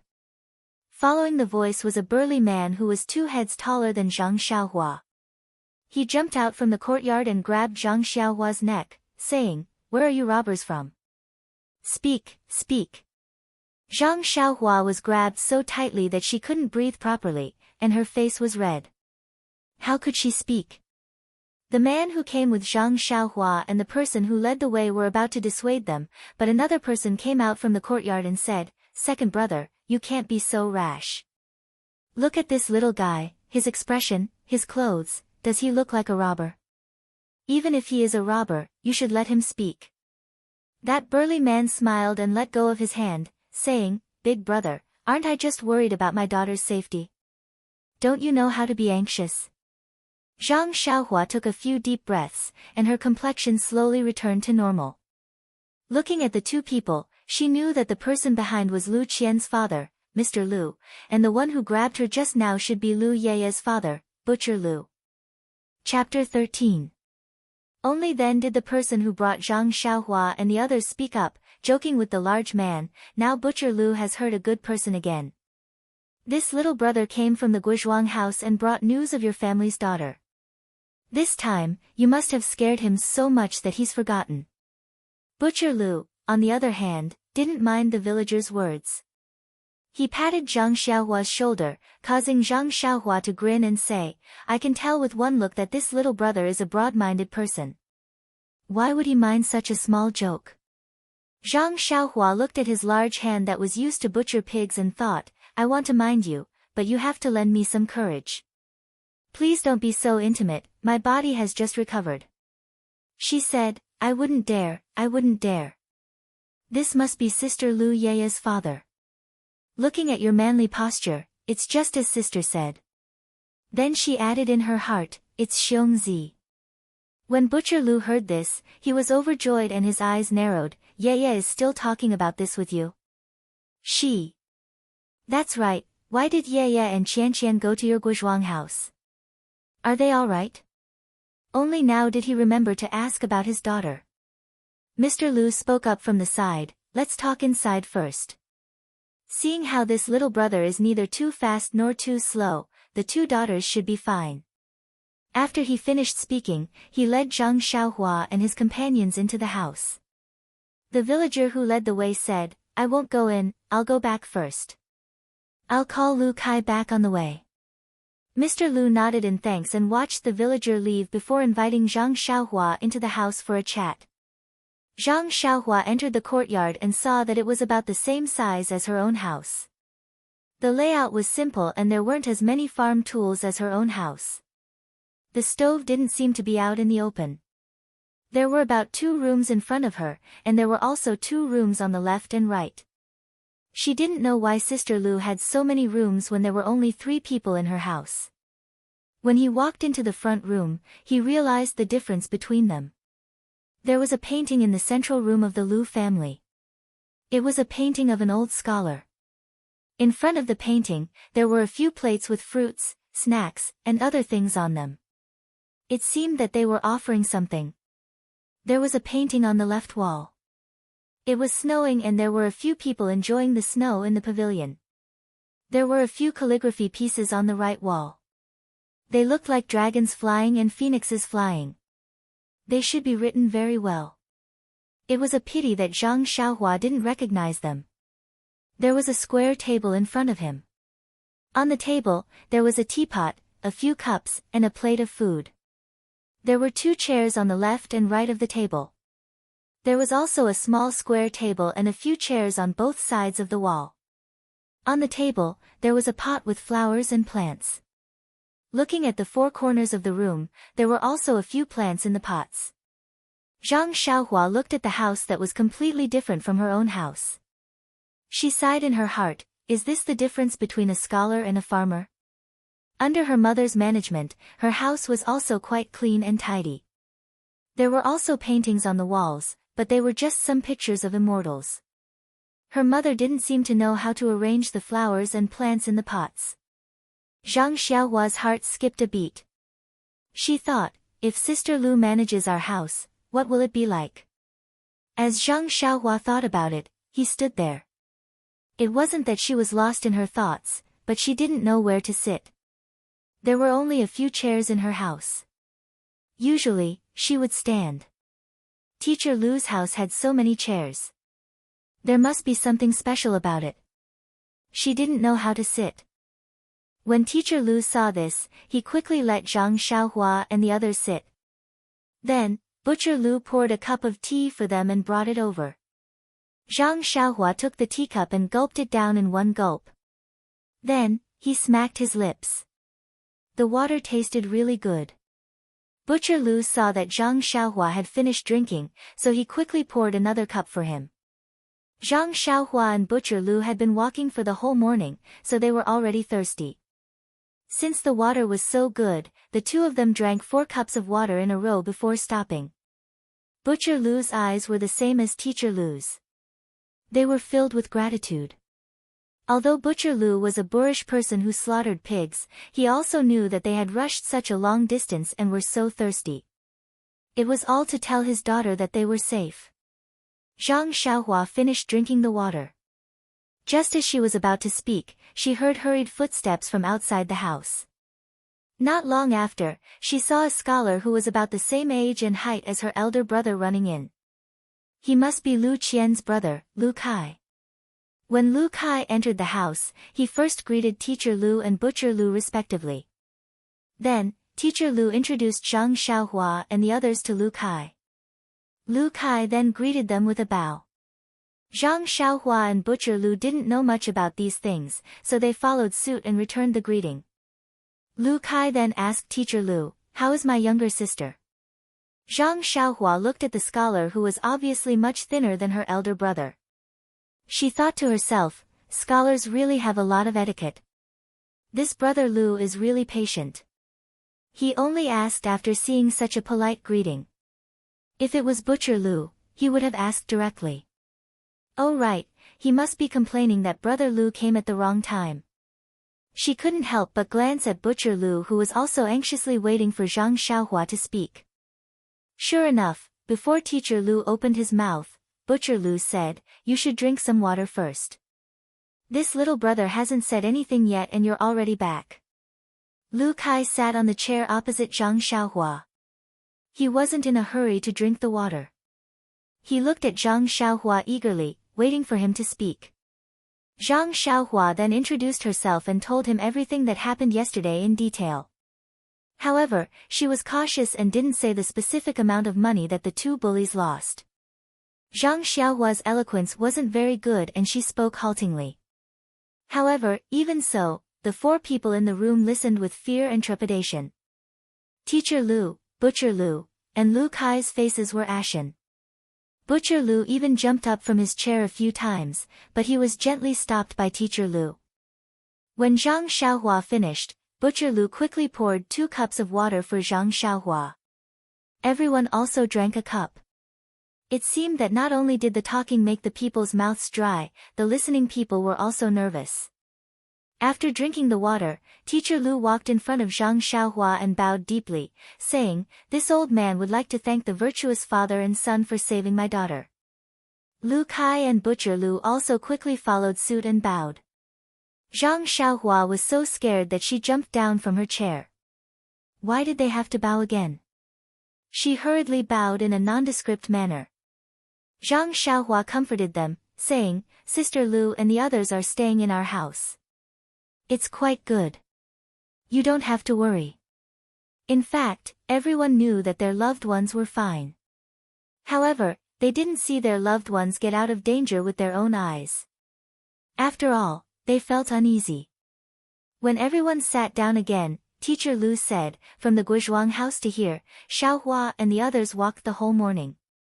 I reckon that we won't be able to bring the children back today. How about this, second brother, you go back first and let sister-in-law prepare lunch. Let Xiaohua and the others eat first. After lunch, let Lu Kai and Xiaohua go to the Guizhuang house. Tomorrow, we'll go together to bring the children back. What do you think?" Butcher Lu said, "No, let me go first. I'm worried. We'll probably have to walk at night to the Guizhuang house later. It'll be safer if I follow." Teacher Lu thought about it and agreed. Lunch was eaten at Butcher Lu's house. Lu Qian wasn't there, so there was no one in Teacher Lu's house to cook. Lu Yeye's mother knew that her daughter was fine and had to entertain her family's benefactor. This meal was exceptionally sumptuous. Zhang Xiaohua, who was already hungry and hadn't eaten red braised pork for a long time, ate until her belly was full. After lunch, Zhang Xiaohua, Lu Qian, and Butcher Lu hurried back to the Guizhuang house. Not to mention for the time being, Wuzhua Peak, which was only a few hundred miles away from them, was another scene altogether. In the morning, when the shadow passed between the two jujube trees, Yanming Jusher flashed between the trees. Fortunately, he was a martial artist and his eyes were especially sharp. Otherwise, it would have been difficult to see clearly. The rest of the people still didn't understand what was going on. They could only stare blankly at Yanming Jusher's back. Yanming Jusher wasn't angry. He raised his voice and said, "Why aren't you guys coming over?" When everyone arrived between the two jujube trees, they looked carefully. It didn't seem to be any different from the other jujube trees. Yanming Jusher smiled and said, "No need to look. It's definitely no different from the others. Otherwise, it wouldn't be so complicated. Now that we're preparing to enter the forest, take out the leather in your hands." The few of them took out the leather as instructed. Yanming Jusher said, "Get some fresh blood and smear it on the top of the back of the leather." After he finished speaking, he took out a dagger, cut his finger, and smeared the blood on the leather. Ma Xiangyang, Wen Wenhai, and Tan Wen all did the same. A line of words appeared on the leather. It was, "Go straight 10 trees, back 6 trees, left 6 trees, right 8 trees." Then, Yanming Jusher put together the words according to the diagram. It was the incantation for entering the forest: go straight 10 trees, right 8 trees, back 6 trees, left 6 trees. Yanming Jusher said, "All right, everyone get ready. We're preparing to enter the forest. I'll lead the way. Xiaoxia Ma and Xiaoxia Wen will follow behind. Heroine Shui and Chief Situ will be in the middle. The Tan brothers will bring up the rear. Everyone, keep your spirits up. Don't fall behind." The jujube forest in front of them was no longer as dark as it was at night. However, the bright sunlight still couldn't penetrate the dense forest.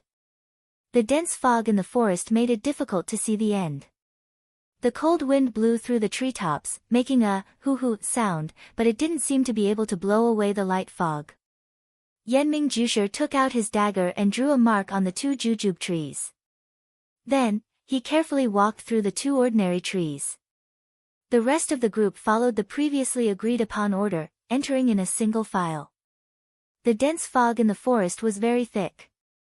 One couldn't see more than 10 feet in front of them. It was also very humid. Not long after, everyone's clothes and shoes were soaked. In order to deal with unexpected danger, everyone held weapons in their hands.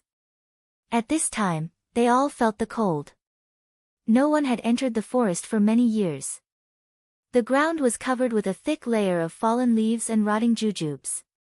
Walking on it was very difficult. The jujube tree's branches and leaves were very dense, intertwining with each other.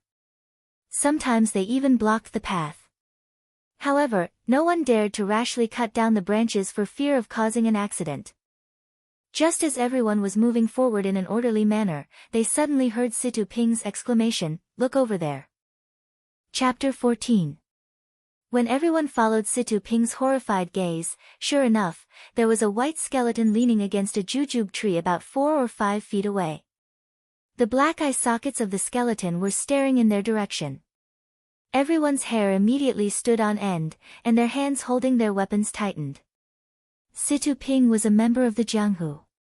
She had seen a lot of bloody scenes, and had done a lot of things like murder and arson. How could she be scared by this little skeleton? However, this jujube forest's fierce reputation, this endless fog, and this cold weather. Everyone's heart was in their throats, so she couldn't help but cry out. Yanming Jusher and the others stopped and waited for a moment. They didn't see any movement from the skeleton, so everyone started walking again. Situ Ping was a bit embarrassed, but the others didn't blame her. In this kind of unknown environment, anyone would lose control of their emotions. Everyone was worried.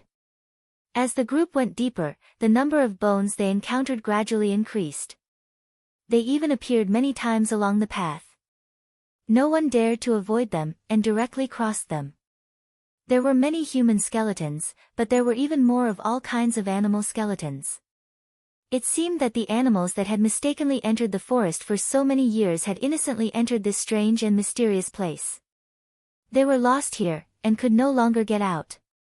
They wandered around and exhausted their strength, and finally lay under the jujube tree, wailing and dying. Thinking of this, the group became even more cautious. Originally, they still had some thoughts of exploring the power of the forest, but now, they completely dispelled it. These people were originally chosen by their elders to be careful and resolute in their actions. Naturally, they would not lose their lives in vain because of a little curiosity in their hearts. This forest seemed to be endless. After walking for a long time, it was still the same scene. If it weren't for the appearance of different bones, everyone would have thought that they had lost their way. Fortunately, they didn't encounter any danger along the way. Everyone calmed down and just wanted to continue moving forward, so that they could get out of this forest as soon as possible. After walking in silence for a long time, Situ Ping, as a local tyrant, began to have some thoughts. Perhaps this was what it meant to be moved after a long period of silence. He didn't know what the others were thinking, but Situ Ping's thoughts were indeed moved. The Evil Tiger Gang was originally based in Lu Town, and this Stoneman Peak was also within the Evil Tiger Gang's sphere of influence. In the past, although he knew that the Five Claw Peak was a dangerous place, he didn't know the method to enter, and had been guarding this place for nothing. Now that he knew the method, wouldn't this place be his backyard in the future? However, the other four factions were much bigger than her. How were they going to deal with this secret area? Or would she be abandoned after she lost her use? Her life would be in danger. Just as Situ Ping was thinking about her gains and losses, her feet suddenly tripped on a tree root. Her body slanted to the right. Coincidentally, they were walking very close to the edge of two trees. As soon as Situ Ping felt her body lose balance, she immediately stopped thinking and kicked in the air. Her body nimbly stood upright and steadily landed on the ground. However, she had already deviated from the area between the two trees and was standing next to a jujube tree. This sudden change caused everyone else to stop. Yanming Jusher, Ma Xiangyang, and Wen Wenhai all turned around to look at Situ Ping. Ma Xiangyang looked at the tree root on the ground thoughtfully. Everyone waited for Situ Ping to come out from under the tree so they could continue walking together. However, at this moment, a strange scene occurred. Situ Ping turned around and looked around, her gaze sweeping past everyone as if she didn't see them. Situ Ping's face revealed a panicked expression as she looked around again. She raised her foot to walk, but then stopped, not daring to make any strange movements. Situ Ping's mouth moved as if she was calling out to everyone, but no one could hear her. Seeing this, Yanming Jusher hurriedly used telepathy to speak to Situ Ping. "Can you hear me? If you hear me, nod your head." At this moment, Situ Ping's face was filled with ecstasy. She kept nodding her head like a chick eating rice.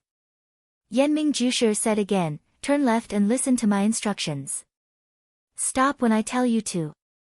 Situ Ping nodded again.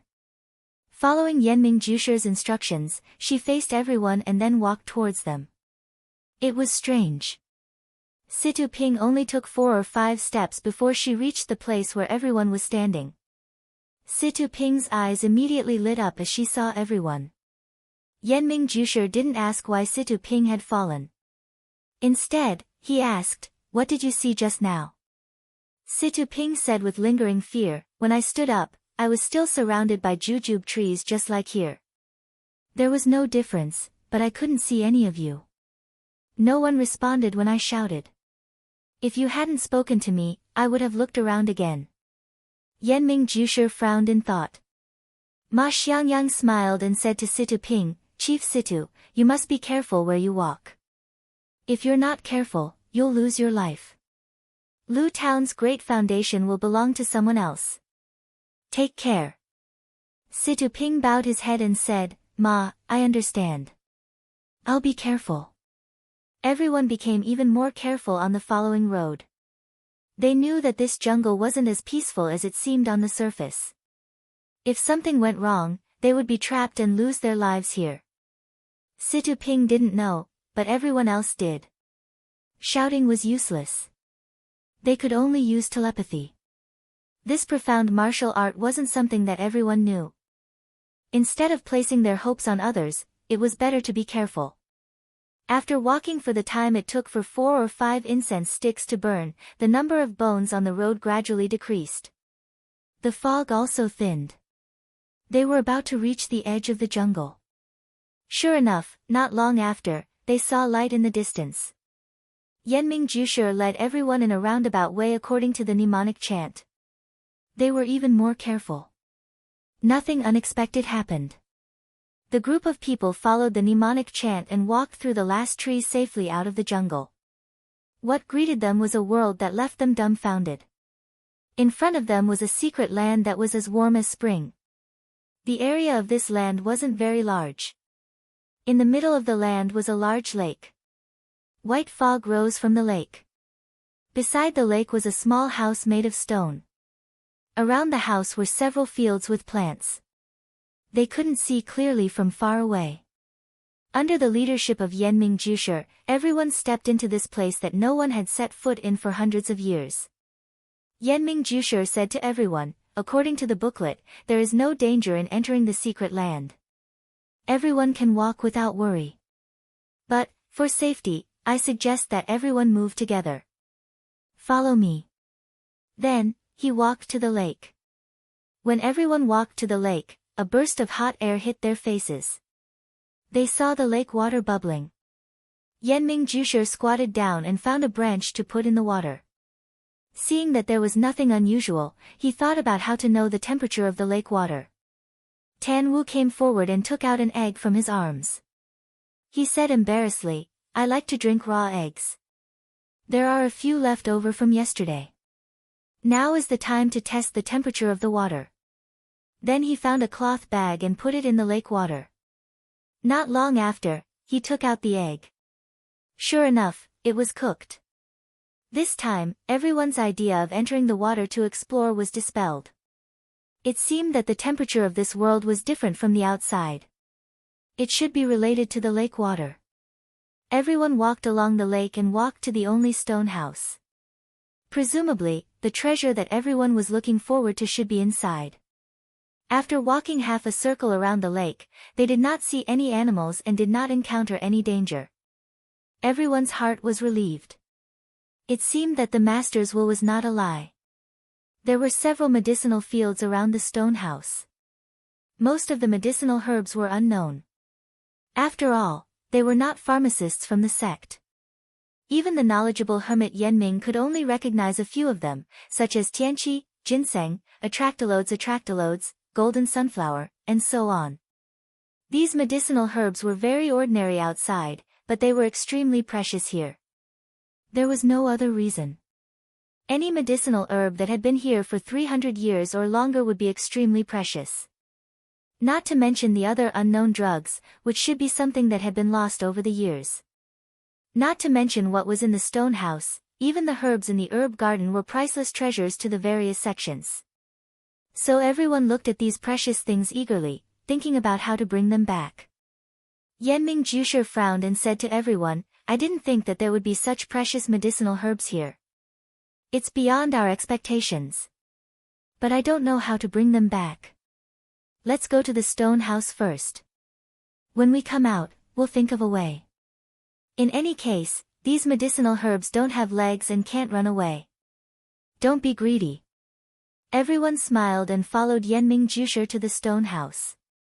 This was a very simple stone house. It was so simple that it did not have a door. Yenming Jushi walked to the empty door, but did not dare to enter. Although it was clearly written in the book that there were no traps here, he still had to be vigilant. He thought for a moment, then picked up a stone from the ground and threw it in. Listening to it, there was only the sound of a stone falling to the ground. There was no other movement. Yenming Jushi then walked into the stone house with a dagger in his hand. The others also followed. The stone house looked small from the outside, but when everyone went inside, they discovered that the area was quite large. It was like a hall, not a room like everyone had imagined. And the hall was not covered in a thick layer of dust because no one had come here for a long time. On the contrary, because there was no door, the ventilation was good, and there was no smell of dust in the room. Directly across from the hall was a smooth wall. The top was empty, and it felt like there should have been a portrait or something on it in the past.